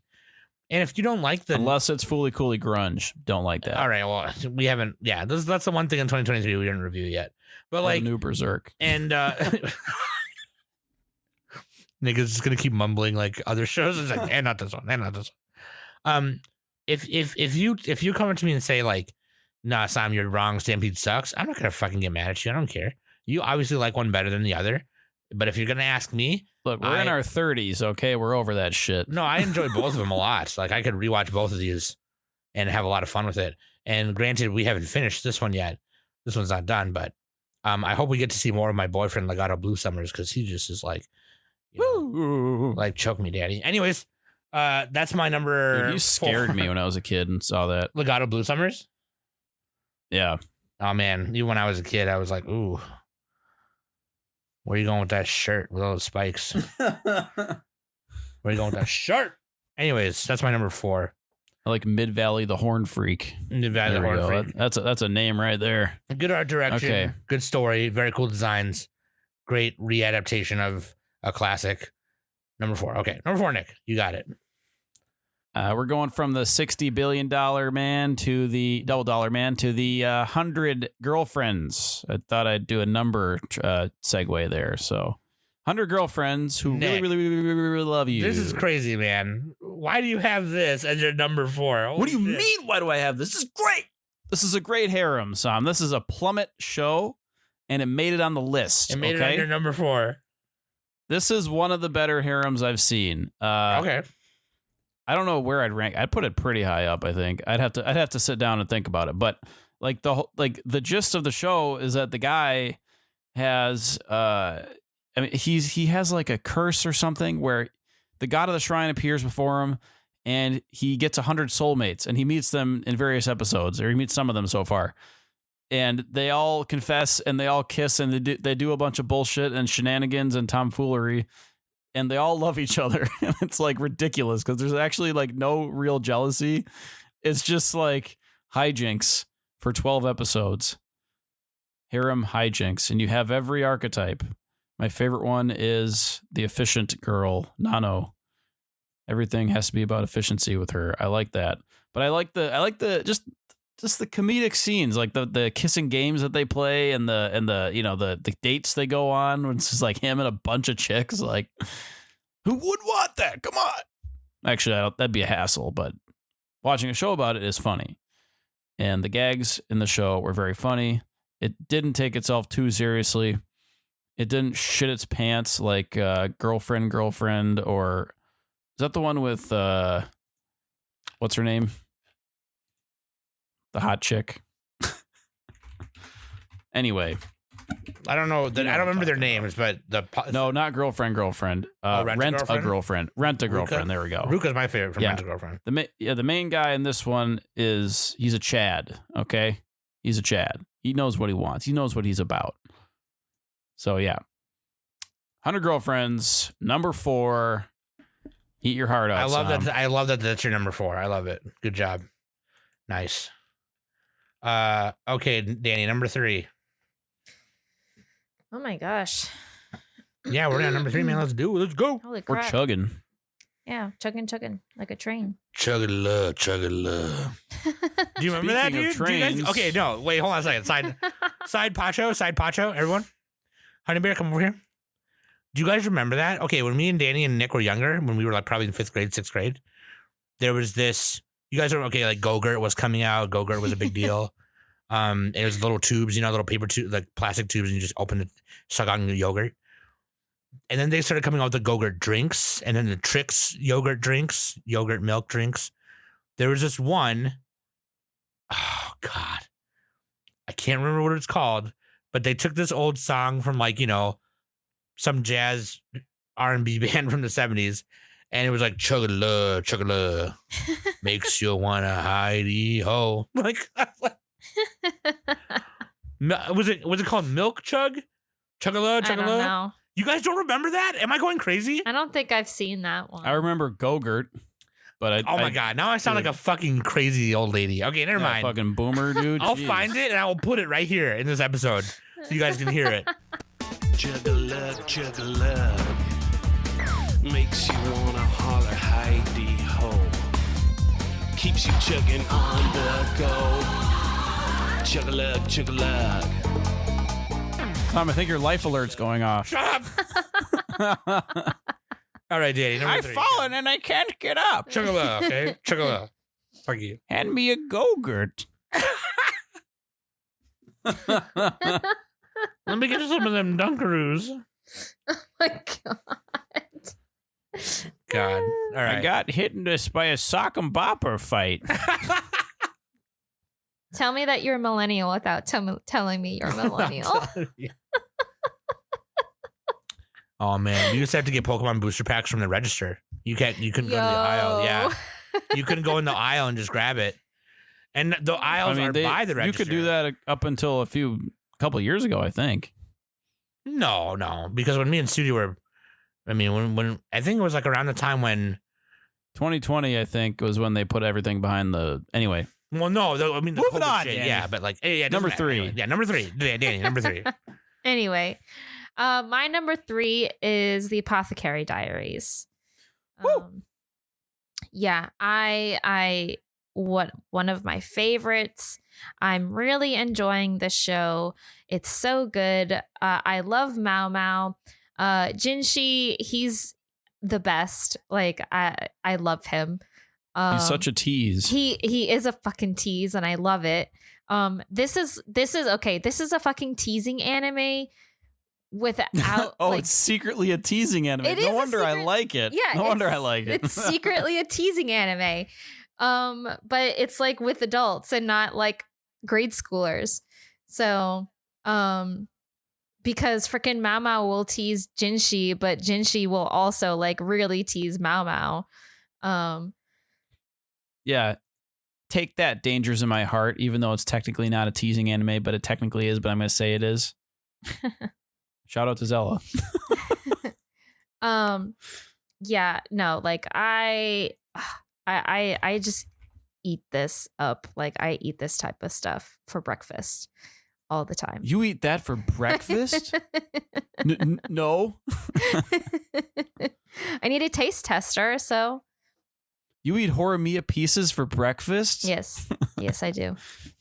Pieces of shit for. Okay, whatever. I'm trying to do the silly. I'm trying to do the Happy Gilmore thing for kids.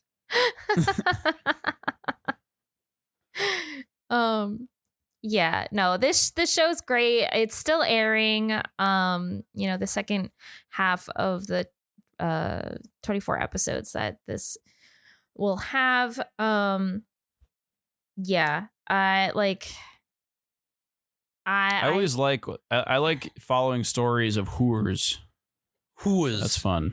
She's not actually a whore, but she knows all of them. She's not really a whore, but she... Although she did trick Jinshi the one time. She's like, I showed him the time of his life. Yeah.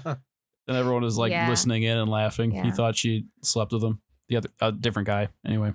Yeah, because she needed She's bringing business to she needed to leave the castle, and so in order for her to leave, she needed an escort to like escort her out of the castle and stuff. So she asked that soldier that gave her that hairpin during the flower viewing ceremony thing, and Jinshi got jealous because it wasn't. She doesn't know what a hairpin means. It wasn't. And she doesn't know what the hairpin means. So and Jinshi got jealous because like he wanted to escort her for a day out in town. So yeah. I also like how she makes friends with the quack doctor. She pretty much befriends like everybody. It's funny. Well, because I mean, and they're like eating mushrooms secretively together and stuff. She and it's she just loves fucking poison. Like she loves. Dude, yeah, she tasted the poison and she's like blushing and just She's just like fucking, jizzing herself, and she's like in bliss. Yeah. She's like, it's poison. Freaking having an orgasm. Please let me finish that bowl of poison. Yeah.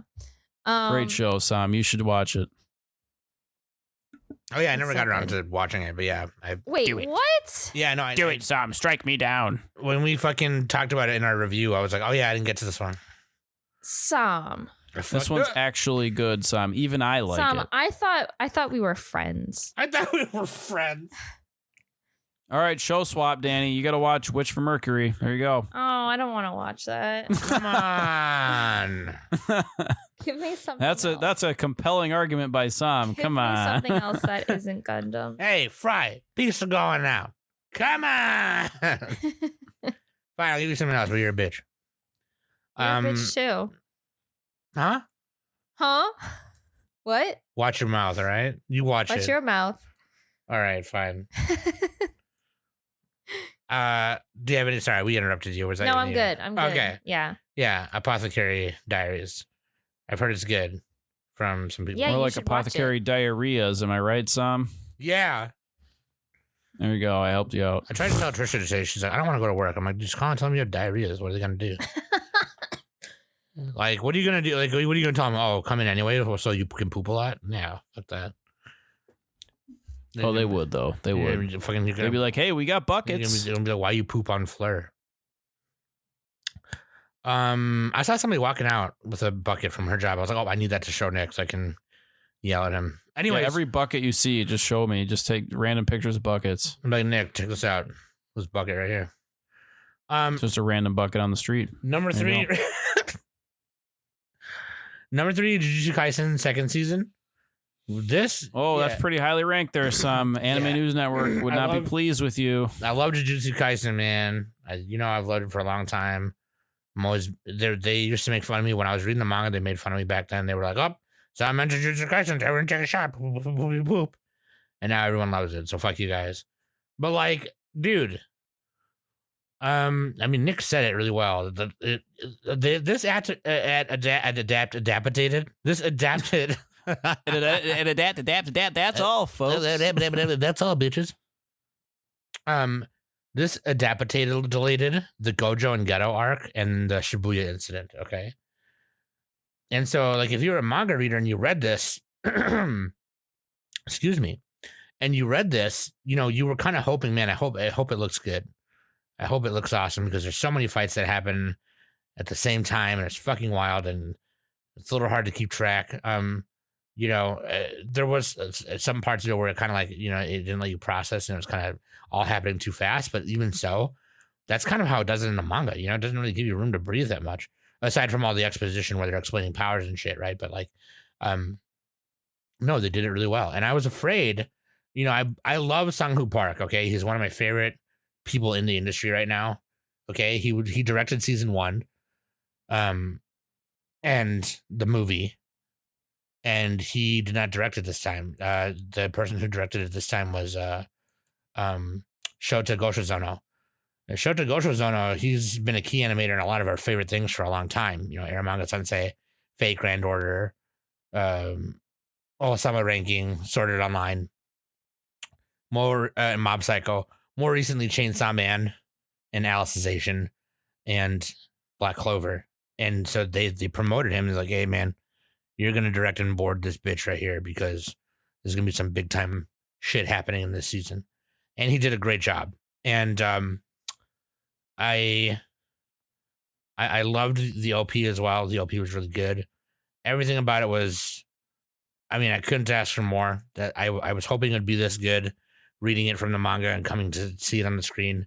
And it was. It did everything and more. They even added to it. It made it horny and made the action more actiony, and it was great. The fight with where Nanami comes in and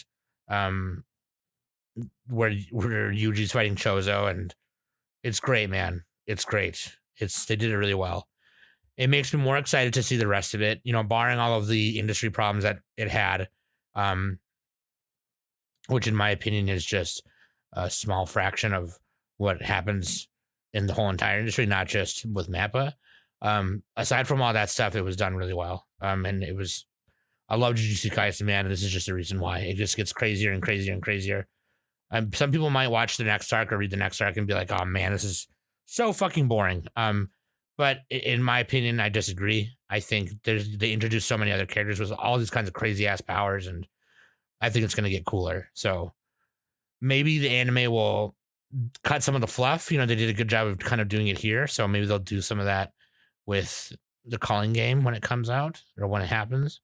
But that is my number 3, Jujutsu Kaisen Season 2. Yep. Nick? Oh, shit. Am I next? I thought Danny was... Okay. No, damn it. Season 3. Yeah, number 3. We're doing the D's nuts order. I forgot. Yeah, That's D's my nuts, bad. yeah. My bad. All right. So number 3, Skip and Loafer. Woo! Skip and Loafer. You might be surprised on this one too, Sam. But I mean, I know I praised it during the season. I guess I didn't expect it to be this high, but I kind of I understand now. Yeah, like I didn't either. My list is almost random. My top 10, except for maybe the top 2.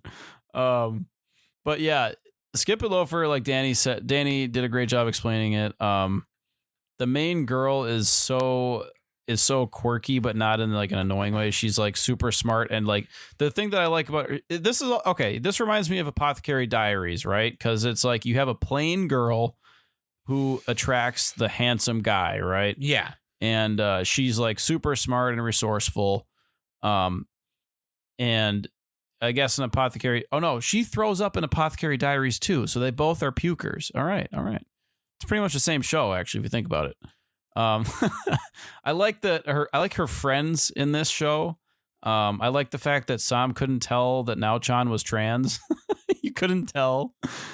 That was funny to me. I did not. I was like, wait, no way. I didn't know. I couldn't tell either. Got to get your TDAR up, Sam. Come on now. My TDAR, yeah. I can tell instantly. Yeah, that's cool. That person is good at Magic the Gathering. She's a great character too. She's kind of good character. She helps like her Mitsumi's friends. Mm-hmm. You got the one girl who's trying to be popular. You got the already popular girl who's just super cool and down to earth. You got the nerdy girl. You got the test girl. You got a bunch of people like the guy. And it's just a very well done school drama.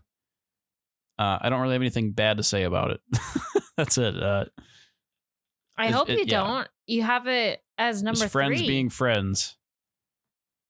But the bad part is that it's not number 1 or 2. There you go.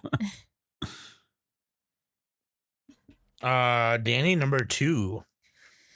Okay, my number 2 is My Love Story with Yamada-kun at level 999. Man, this show was good, man. Like I loved this show. The title kind of turned me off. Above I'm like, Skip and Loafer, please.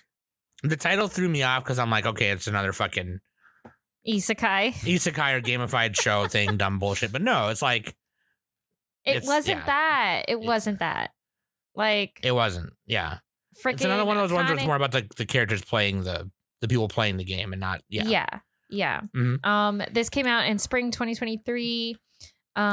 Studio Madhouse, dude, Madhouse, come on. Like Madhouse knows how to fucking do romance and they know how to do it right. This is how you do it right. Yeah, like Akane, she gets dumped by her boyfriend. And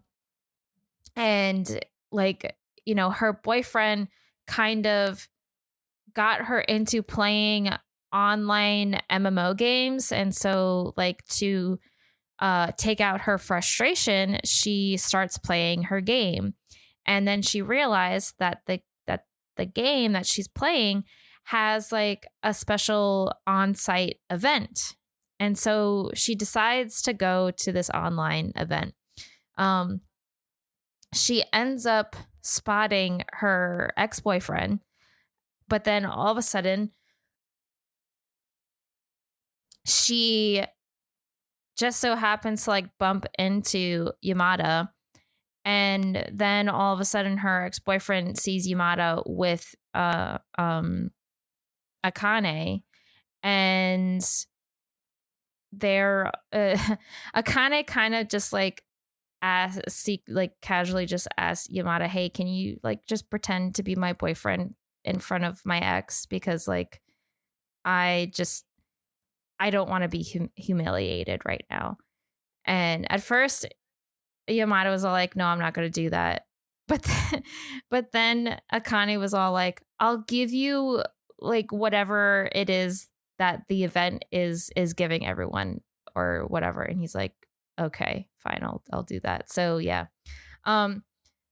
That happens, and then all of a sudden like the rest of the show is pretty much Akane kind of just learning how to play MMO games and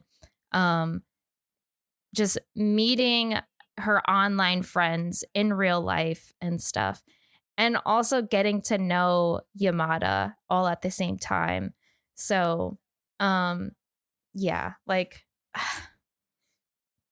this is like one of my favorite romances ever. I'm so glad that this became an anime, and I really hope we get more of it.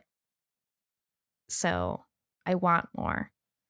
That's the thing too, is like Yamada-kun is the reason why it's a big deal is because he's apparently this championship gamer. Yeah, Like yeah. First person shooter. Like he's really good at those. Mm-hmm. He's like this famous like streamer and everything. But he plays this MMO to like take a break from those games, which is funny. But yeah, and he plays like his character is a Afro wizard. Yeah, he's like this goofy looking. You put the Afro on him.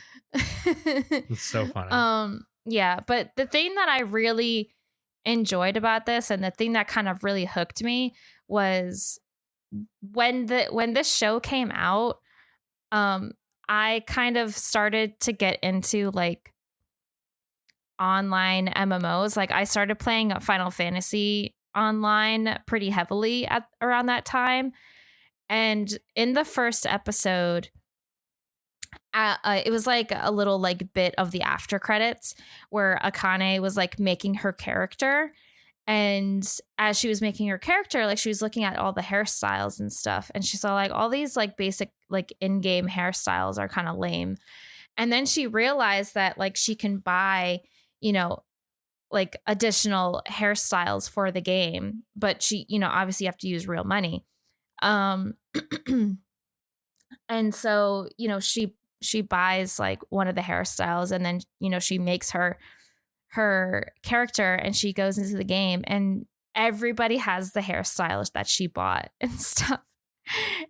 And when I saw that, like literally when Akane was like looking through the hairstyles, like the base game hairstyles, I turned to James because I had to show James like that little bit. And I turned to James and I said, it's me, because I do that too. Like every time I make a character, I'm all about the looks. Like I want to look cute. I don't care about stats or like which outfit has the best stats for me to be stronger. I just want to look cute in my outfit. You're such a girl, Danny. You got to be like the boys. You got to make the most hideous goblin troll that you can. Okay. No, I'm okay. I want to look disgusting. Cute. I want my character to be a monster. Well, that's you. Over here in my room, I want my character to look cute. Either that or a hot babe. Anyway. I pick one or the other. Oh, yeah, never mind. I made Freerin my Baldur's Gate character. I also have a Freerin Baldur's Gate I know. character. I didn't know that. And now one of us has to change, Danny, and that's not going to be me, okay? I'm playing with friends. My Freerin is a bard, so like okay. I'm not a wizard. That doesn't even make sense, Danny. Like she's a wizard, she's a warlock, okay? That's why I made her a warlock. I can still do magic with my bard. Anyway, yeah, well, this isn't a Baldur's Gate podcast. Let's look at the tape. Let's look at the dates. How many mimics have you gotten caught in, Danny? Huh? Oh God, I don't know. I haven't played Baldur's Gate in a minute. I've been playing Persona 5. You gotta live the dream. Get stuck in a mimic. Okay. Anyway. All right. What are we talking about next? What was that? Love story, Yamada-kun? Yeah, it's great. I love it. Everyone should watch it. Number 2. Okay. God. My number 2 is Onimai. I'm Now Your Sister. I'm glad one of us picked this because I needed to rewatch it. It's so good, man. I saw it, but I forgot most of it. You know, the thing about it is, and I get it, okay? I know people are going to be like, because, okay, so Sam, you're canceled. yeah, like it's the title alone will probably make people be like, Gender oh, God, bender. it's some edgy bullshit or whatever. And I'm not normally into that kind of stuff, and this is not as edgy as other things. Number one, number two. Oh, great! It's another perverted guy turning into a little girl trope kind of thing. Whatever. It's this guy. He's like what, 18 or 20 years old. I don't fucking know. He works home security from home. Okay, and then he's also a big like otaku to the point where like he likes playing the hentai visual novels and things like that. Okay, no shame. Okay, people have hobbies. Whatever. His sister though. His younger sister, who's like in junior high or high school or first year of high school, I don't remember, is like really fucking smart. And she actually like does like experiments at a college or some shit. I don't remember if that's true or not. I might have made that up. But she does this experiment on her brother, her older brother, that turns her into like a 14-year-old girl, 13-year-old girl. And straight up, just, yeah. And so she's taking all the, you know, the notes and, you know, all her findings and all that stuff. Now, there are some other, and I wish I could find the articles again. I should have found them before we started this. There are some articles by some transgender otaku, trans women like me, who have really great takes on this show because like they also loved it. The trans stuff aside, though, I don't really want to talk about that too much because I said enough of that when we reviewed it in our review, like our season review. For me, there's that stuff, sure. But a lot of it too is just like the wholesomeness between siblings and how they kind of like, one would think, okay, like he should be super pissed at her for doing that to him, right? Like that's fucked up. But they kind of almost rebond again because of it. There's these moments of like, oh, remember when we used to do this together and all this stuff, and now we can do it together again because like I'm teaching you what it's like to be a girl and all this stuff. And it's super cute, man. Like there's a lot of scenes like that. It's not a lot of perverted stuff like you would think. It's kind of like a very ecchi, very soft hentai kind of title and trope, but it's not that at all. And it's just like this really kind of wholesome show. All that stuff aside, the direction is really good. Shingo Fujii this is his first time directing in any capacity, and he did an amazing job. He's a great key animator who's worked on Sakura Taisen, High School of the Dead, Gare Zero, Jobless Reincarnator. He boarded an episode directed in Jobless Reincarnation, and they were like, "You're directing this shit," and he was like, "Fuck, okay." And he did an amazing job, dude. He did so good. Everything looks really well done. And the art direction and character designer, I actually think I follow the character designer on Pixiv, but their name is Ryo Imamura. And they did a lot of stuff for Hidamari's Sketch, Kizumonogatari, Jobless Reincarnation, Madaka Majaka. And you can kind of tell, you know what I mean? And Wonder Egg Priority, by the way. And you can kind of tell. And it just looks amazing. They had a chosen color palette for it, okay? And the color palette is consistently used perfectly. Maybe not perfectly, but it doesn't change up on you. It's consistent. The way everything looks. So then it's almost too good to the point where you're just focused on the story because everything else falls into place in your mind perfectly as you're watching it. And that being said, it's also just really wholesome, very cute. I love it. And the art style is perfect for its wholesomeness and cuteness. And yeah, you know, obviously there's going to be perverted people out there who watch the show and perv out and whatever. To me, it's not that type of show. And to a lot of other LGBTQ people, especially T people like me, it's not that kind of show. It's for us, it was a very wholesome sibling show, just breaking gender norms and that kind of thing.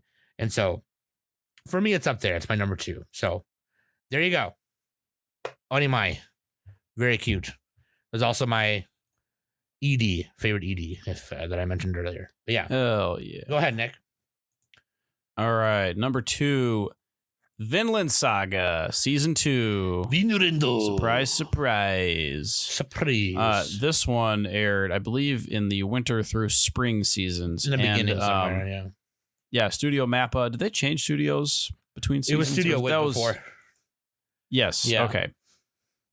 Different staff too. Even some of the staff that came from that to work on this one. But yeah, not all of them. So yeah, Sam noticed the difference in the animation, but I think Vinland Saga elevates itself above that anyway.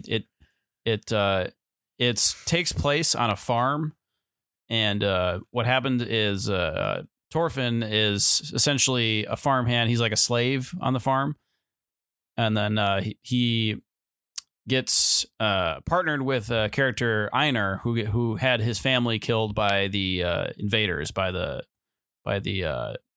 Norsemen, the Vikings, basically. So they are on the farm and they're working together, living together. Thorfinn's trying to overcome his guilt from the past, and Sam, you already mentioned a lot of this. I didn't mention the specifics like you are, so that's good. But yeah. They have to figure out a way to bring peace to the region, essentially. And Canute is like the current ruler in that area, and so this is all based on like historical events, right? Yeah. Which took I should really read the history of this. I don't even know. Like, I tried to, man, and it was in the what years was it from? Again, I should really fucking know that. The early hundreds. I don't know, man. Like it's like in the 1013 AD. Yeah. Okay. So it's like when Europe was Dark fighting over each other, like Ages-ish? London and Danes and all that stuff. And it's kind of near Greenland. This is where they went, I think. yeah. And so yeah, Denmark, England. It's in that general area. So yeah, Vinland Saga. Like what makes the show great and puts it above everything else on the list, like except for my number 1, is that it just has such a strong like pathos to it. Like Thorfinn is just such a fucking he's such like a raw character. You know, him and Einar too. Like they both have to figure out that fighting isn't the answer. You know. And this is essentially the anti-shonen. It's like the opposite of a shonen because like they have to find ways to solve their problems through essentially like pacifism, and it's very difficult to do that. And there's a lot of other really great characters on the farm too. There's Arnheid. She's the wife of one of the other captured slaves. There's Snake. He's like the son of the main farmer, and like the main farmer's like kind of a good guy. Snake's kind of a bad guy, but like they're all kind of bad. Like they all have dark pasts and everything. Snake wasn't a son of the farmers. Wasn't he the son? He was like a mercenary. He was a wasn't farmhand. He was the son. He was a hired like bodyguard. Yeah. Yeah, he was a mercenary. One of them was a son, and he was a shithead. Yeah, he was a dummy. But anyway, yeah, and so you have like. They're trying to like maintain order on the farm and till the land, and like the other farmhands are bullying Thorfinn and Reinar, and it's just like it's a whole thing. Yeah, Kettle's like the good guy, right? I think. No, is he the coward? I don't know. It's been a while since I watched it, but yeah, every character feels real and they're very well acted and portrayed. So that's why Vinland Saga is number 1. It's not like cheesy anime bullshit. Oh, Spherical. That's the guy. That's the guy. I'm scrolling to him. That's the farmer. So yeah. And like the end of it when like the famous line, Thorfinn's like, I have no enemies. it's so sick. Yeah, it's like it's a really badass show without being it manages to be badass without using action, which is like quite an achievement. Yeah. So that's why I'm putting it up there. Yeah. It's it pulls a 180 from the first season where there's a lot of action. It's so good, dude. It's like The first season was great too. Like I'm like, how are they gonna top this? Like, Right, you know? yeah. So I was like, how are they gonna beat Askeladd? Askeladd was a fucking awesome He was a character. beast, and then some bullshit happened, and I don't even want to say it, but like the progression of Torfin from where we saw him till now is some of the most badass. Oh, huge character progression for every single character in the show. Every single one, pretty much. Like, don't talk to me about Batman, Bruce Wayne bullshit. This is the guy. Fucking Torfin is the guy. All right. And like, oh man. I almost want to rewatch that last episode. Like, it's just, oh So good. man. Oh jeez. Oh, jeez. Oh jeez. Yeah, dude. All right. Who's cutting onions here? Who's cutting onions here? Any final thoughts, Nick? Sorry, I cut you off a little bit. No, that's it. There we go. Vinland Saga. Okay. Number 1, everybody. Let's go. But first, before we do that, man, you beat me to it. Yeah. You got no. You do it. You do it. You. All right, here we go. Beep up diddle up beep up beep up diddle up beep up diddle up beep up diddle up beep up diddle up beep up beep up diddle up beep up diddle up beep up diddle up beep up diddle up beep up diddle. Hold on a second. Beep up diddle up beep up diddle up beep up diddle up beep up diddle up beep up.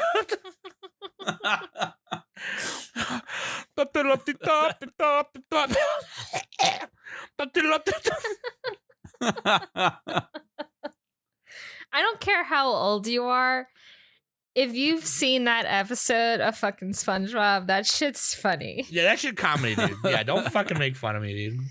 Don't talk to us like we don't fucking know, all right? We are the SpongeBob connoisseurs here in Anime Summit. All right? Fuck you. We stand on business with SpongeBob. All right, dude. Here's our number 1 show of 2023. Honey Bear, what's your number 1? Shimao. Okay, never mind. Moving on. Danny? My number 1 of the year of 2023 is Horimiya Peace. Don't even blame me for this one. Like I'm with you, Sam. Like, I'm not like huge fan of like like here's a side story or yeah, like, because sometimes when studios do that, like, it's just weird. It's like so random and everything, and it's all like, why do I need this? Like they did that with Ranking of Kings, and I was just like, why do I need this? Why is this important? I don't understand. And I didn't, by the way, really quick side note, I didn't finish that, by the way. I didn't finish it either. The Ranking of Kings one, yeah, the Hidden Treasures or whatever. It was good. Oh yeah, that was like side stories. Yeah, Yep. but like I didn't care enough. I just wanted to see where he was going next. Yeah. Because the first season was so epic. And so, anyways, go ahead. But this is different. Like, Built different. They started, they made it as like, yeah, okay, they graduated and they're like, Kyoko is like looking back at the times like that, you know, that their friends spent together and stuff.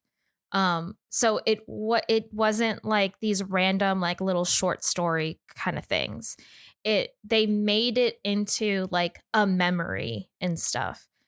And quite frankly, I think studios needs to pay attention and watch this in case they want to do like another kind, like if another studio wants to do like some side short stories, they need to do it like this. They need to make it as like more of a memory and your characters thinking back and reminiscing on other adventures that they have done and stuff.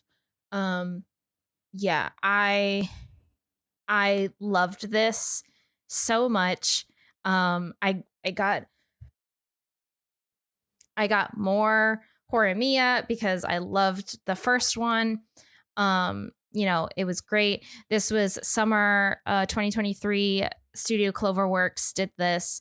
Yeah, like the only thing I will say, I think the only nitpick, I did give this a 10, but I will say the only nitpick that I would have is I'm grateful for having Horimiya piece, but just put it in with the parent story. Like, just give me more of it. Just I don't care if the parent story needed to be 24 episodes or 30 episodes. Like, just give me all of it. So, but I'm still grateful for this because this made me happy. This made me smile every time Kyoko got mad at fucking Izumi and stuff. I laughed when Izumi was panicking during the hot springs when they went on their field trip and he couldn't take a bath because of his tattoo. I also laughed when he had that sleepover with the president, with the student council president, Toru, and Shu was there. And the president was suspicious of Izumi because he was hiding something. And he was trying, while Izumi was sleeping, the president was trying to like take off his shirt so he can find out what was going on. And it was like an awkward situation and everything. So like, yeah, like I loved this. Like I will watch it forever. This will be like a continuous kind of like annual rewatch for me. Yeah. So I'm done. Yeah, this is my number one. I don't even blame you, dog. Don't even blame you. It's good. It's good. But Sam had it on there too, right? Mine was lower. Yeah. Oh, yeah, you did. Yep. But yeah. So I'm wrong. All right. You're wrong. You don't know shit about fuck. All right. You don't know shit about shit. I watched the first season. I like the first season. I did not get around to the second one. If it sounds like I'm tired high a little bit, it's because I haven't been sleeping. I don't know if you guys know that. So there's a little bit about me. Also, I'm probably gonna call in tomorrow and just say I have diarrheas. Nice. Dude, Sam, I'll send you some ASMR videos. That'll help you. Yeah, I'll have me get through the day. Dude, you're probably gonna be like, "Oh, Sam, you're gay," or whatever. And I'm like, that's true. Good job pointing that out, like everyone else did. Scott Pilgrim Takes Off is my number one. Yes. Yeah, dude. This and so like actually, that's not an anime. It is on Annie list. Dude, listen, you have to understand something. I am a big Scott Pilgrim fan, and I've said that many times. I've said that many times. And when they came out, the original teaser for this came out like I think early 2023 or like late 2022. It came out and all it said was Scott Pilgrim, the anime, and it listed all of the actors who were in the live action movie versus the world. And I'm like, what? So basically the American actors played their characters in the anime in the dub, in the English dub. And then later, like probably 2 or 3 months before the anime was coming out on Netflix, because they said it was going to be a Netflix thing, they posted the opening. So you could watch the opening. And it had all the credits and everything like that. And it had a bunch of some of my favorite animators from David Production, some of them who've worked on Fire Force and other things like that. Not only that, it said the director was Abel Gangora. And Abel Gangora, if you don't know who that is, they were the chief Flash animator for Lou Over the Wall and Ride Your Wave. They did key animation in Inu-Oh. They boarded episodes in Devilman Crybaby.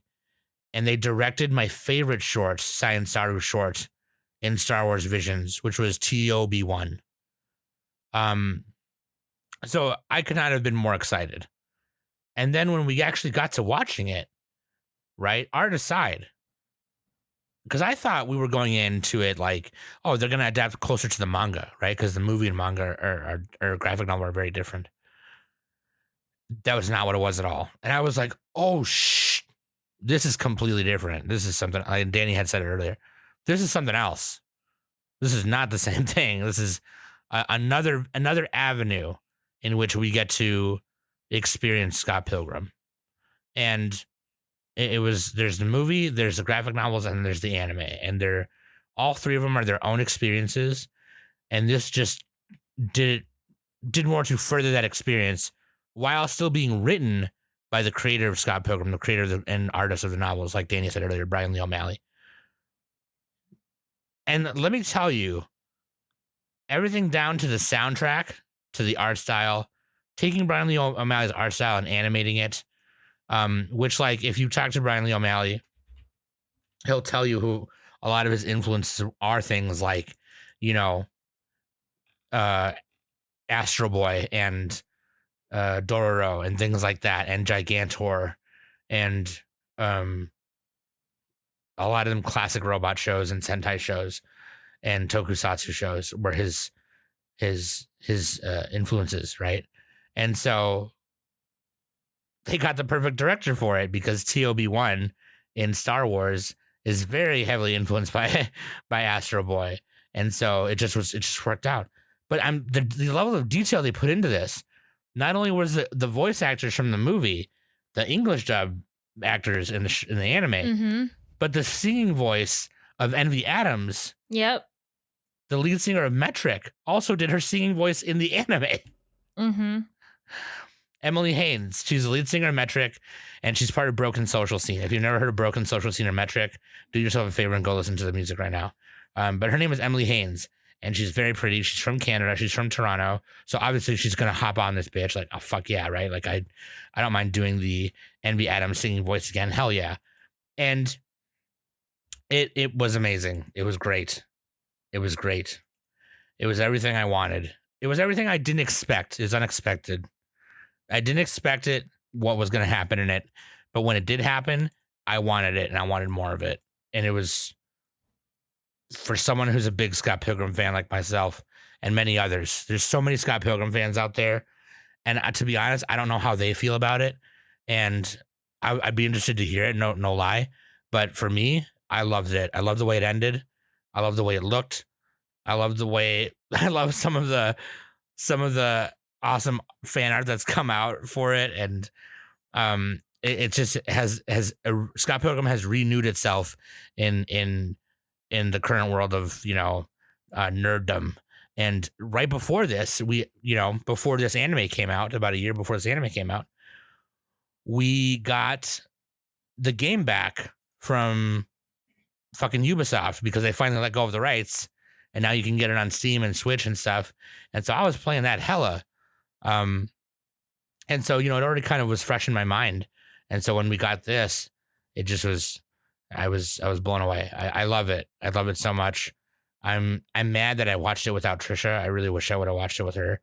But yeah, and also you watched again. Yeah, I do watch it. I'll watch it. Fucking my God. I also just want to say this. Okay, this is my last thing I'm going to say. Mary Elizabeth Winstead, Brie Larson, or Jason Schwartzman, or Aubrey Plaza, and Mae Whitman, and Kieran Culkin, and Chris Evans, and Anna Kendrick. Actually, pretty much the whole cast of the movie and this show. Michael Cera and all that. If you're listening to this podcast, please come on the podcast and hang out with me. I would love that very much. That being said, that was my number one. They're like, finally, they invited us. Yeah.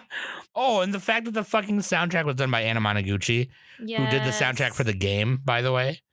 And they ended up just they took a couple of songs from the game and just remixed some of it for the anime, and it was just like such a good soundtrack. Fucking Danny messages me and she's like, okay, so now I'm listening to this album by Anna Monoguchi. I'm like, dude, I told you, like I fucking told your ass, dude. It's so good. Not that I needed to tell her, she was already on that business, but like I just like fucking Anna Monoguchi's so good. Everything it's just perfect. It's a perfect little package of Scott Pilgrim. If you're a Scott Pilgrim fan, do yourself a favor and watch it if you haven't watched it yet. So that's my number one for 2023. All right. Is it on me? It's on you, man. Number one. What's your Good number picks, one? everybody. Good picks. Solid picks. Solid picks. However, not as good as mine. Not as good as mine. My pick for number one best anime of the year is Frieren Beyond Journey's End, which is coincidentally also number one on my anime list all time. Nice. Let's see how long this lasts before the Full Metal Alchemist fans come with the By the time vengeance. this episode comes out, it's like, yeah, it's like different. It's like, ah, I shit. mean, it's been sitting there for over a month. Like, it's been there for a while. But yeah, I think deservedly so, honestly. I'm not saying it is the best anime, but like, if you're going to list out best anime, like this is like, oh, this is actually worthy of that Sure, yeah. in some ways. I'm reading some reviews and some commentary by Richard Eisenbeis on Anime News Network. So everyone go check that out. And he explains it way better than I ever could. So yeah, Frieren is just it's a story about like what does it mean to live forever? How do you perceive the passage of time? How do you handle interpersonal connections? And I'm kind of quoting Richard Eisenbeis here. And then it's like, how do you deal with things like loss and love, or are they even important given the fleeting existence of mortals? It's almost like Frieren is like, it's kind of like a metaphor for having pets, because to a pet, they live for like a few years, right? A dog or a cat, they live for like a dozen years or something. It's not that long. Sure. But you're alive much, much longer. So like, you got to cherish that. Their whole life, like, is you are in their whole life while they're only a part of your life. You know what I mean? So it's like, Yeah. And that's not really the point that Frieren's trying to make. No. It's just like you can draw a direct connection to it. That's not really the theme of this at all, but I'm just kind of doing that. And so it's also like, what's it like to be part of history? But then you find out the history fades where only you're the one who remembers it. And it's kind of it.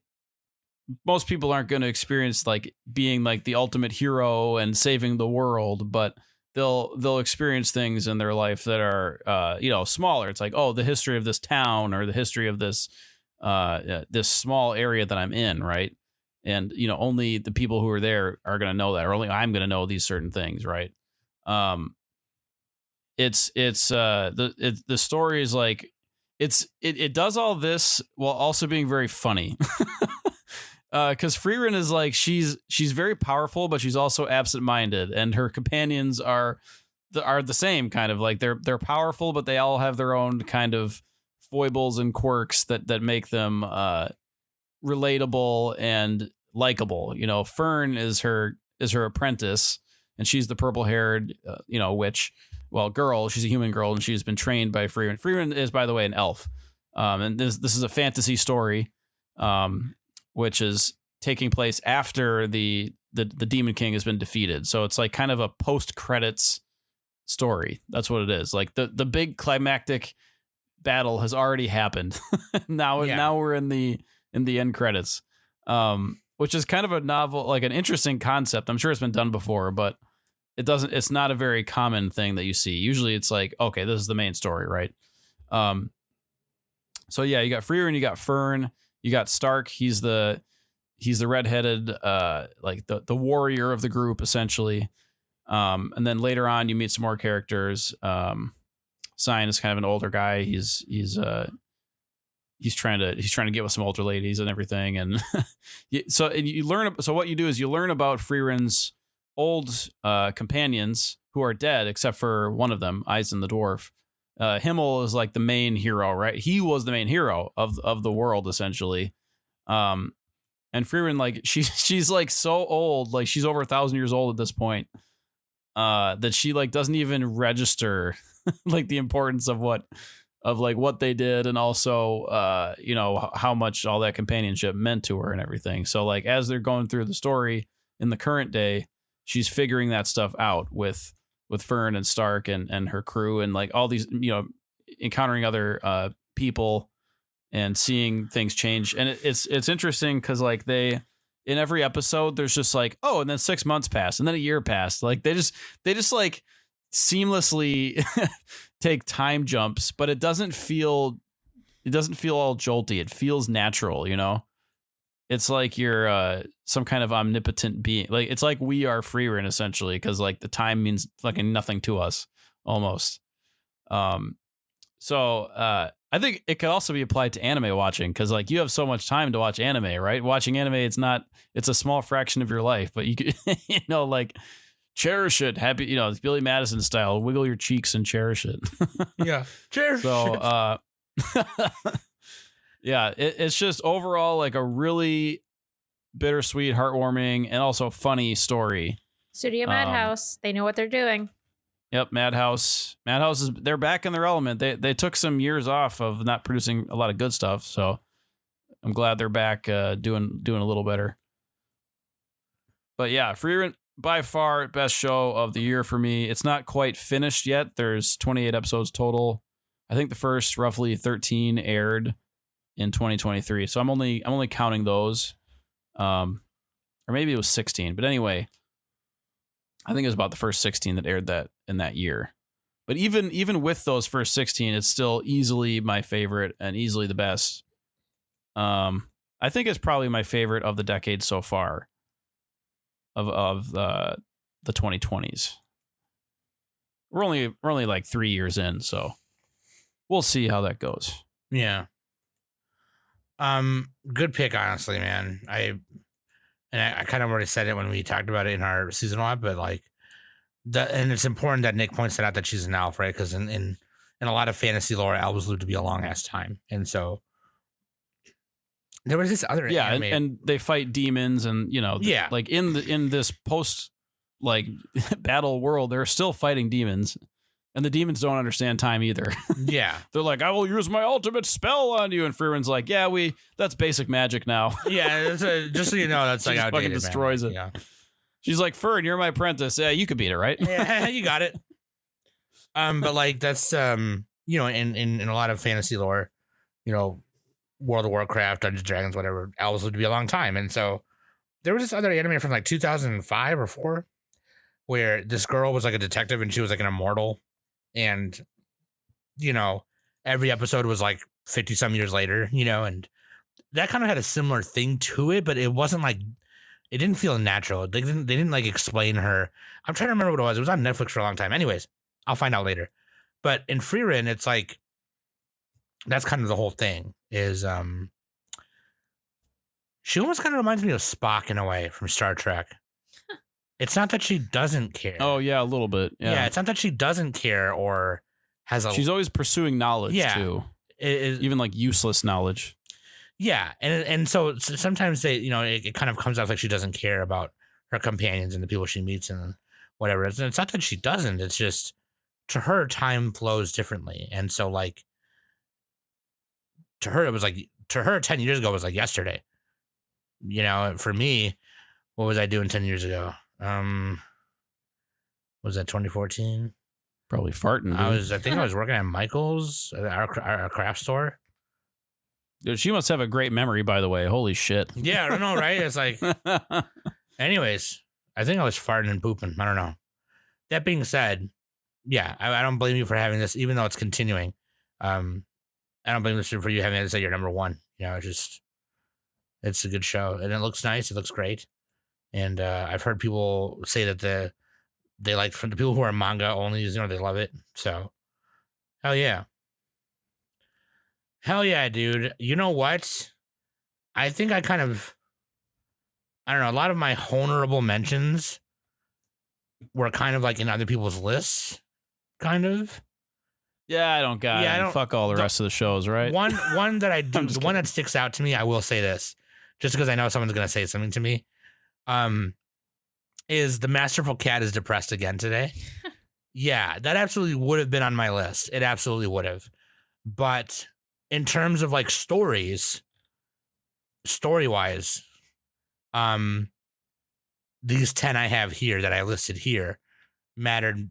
I enjoyed more because that's a slice of life, right? So was Onimai, right? But Onimai had like an overarching kind of character development to it, where in Masterful Cat is depressed again today, there was an overarching kind of thing with them too, but and it looked amazing. It looked really good in my opinion.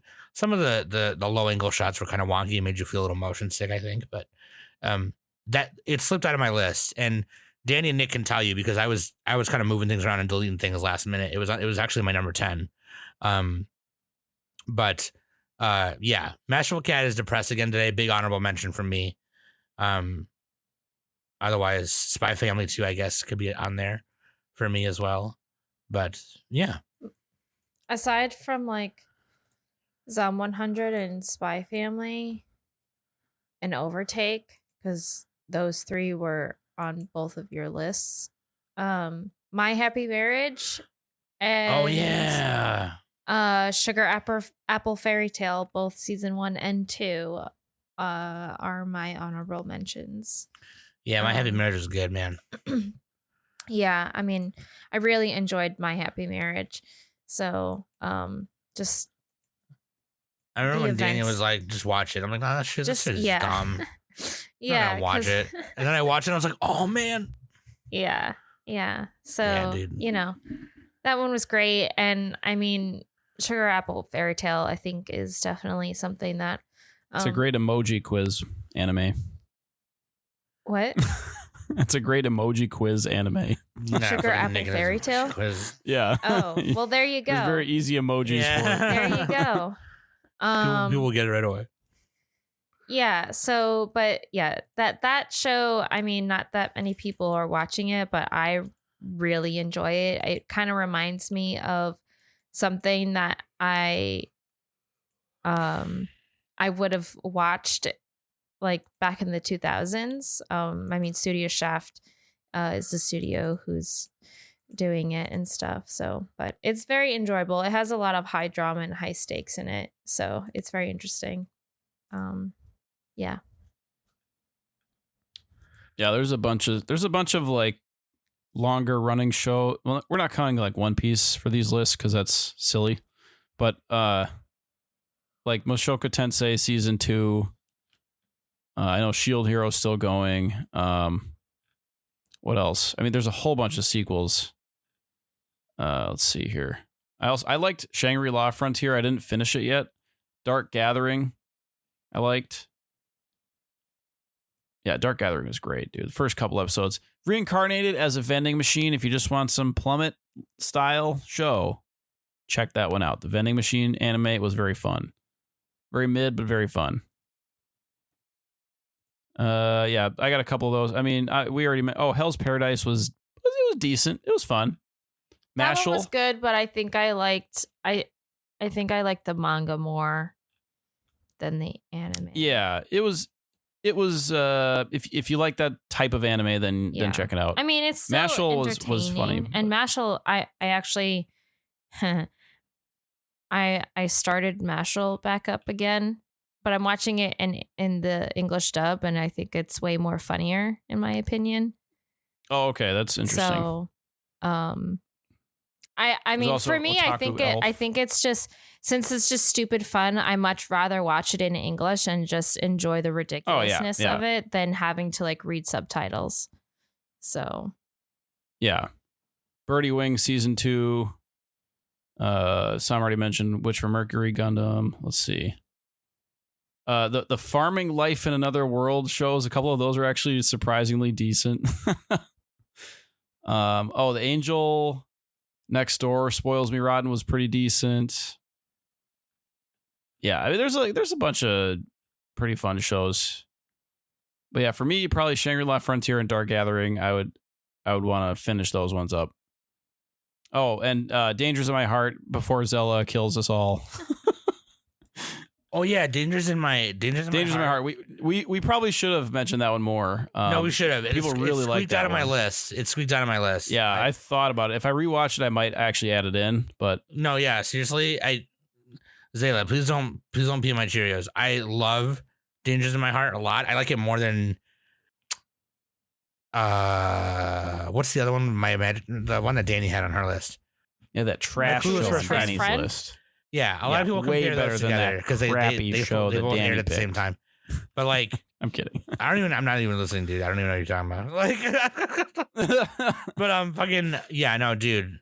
I fucking Dangers in My Heart is so good. It's really good.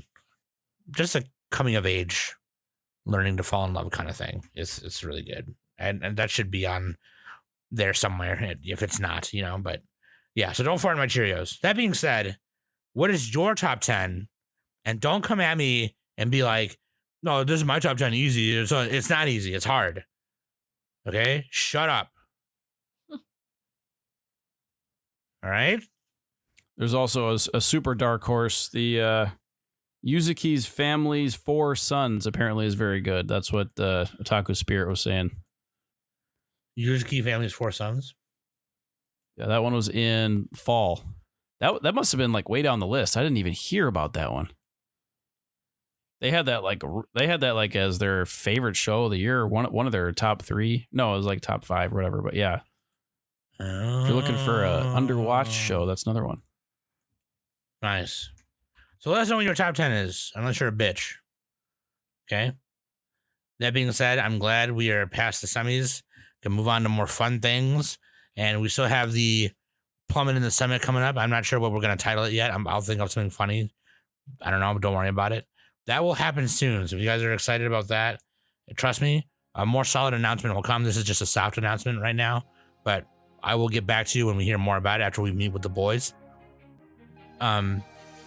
Nick and Danny, great lists. I'm glad you guys put things on there. It seems like the 3 of us were kind of like, oh man, thank you for putting that on there. It's like, yeah. Well, it makes it easy too. It's like, oh good, we can still talk. Yeah, because it was hard, right? Like I'm telling you. But yeah, I mean, this is just the epitome of like what you like, put what you want on there. Doesn't matter what anyone else thinks. If it's your favorite, it's your favorite. That's all that matters. So that being said, I love you guys. I love you just the way you are. Thank you for listening every week to Anime Summit Podcast. I've been Sam. That's been Danny. That's been Honey Bear. That's been Nick. That's been Mochi. That's been, I think King is over there. I can't really see him. Wave your arms. King, wave your arms. King. King. King. King. King. No. Just ended on that. Just wave. Wave your arms. Wave your arms. What? Hold on a second. Can you guys just pause? I'll cut this out. Wave your arms, stupid. Okay, never mind. And this has been the Anime Summit Podcast.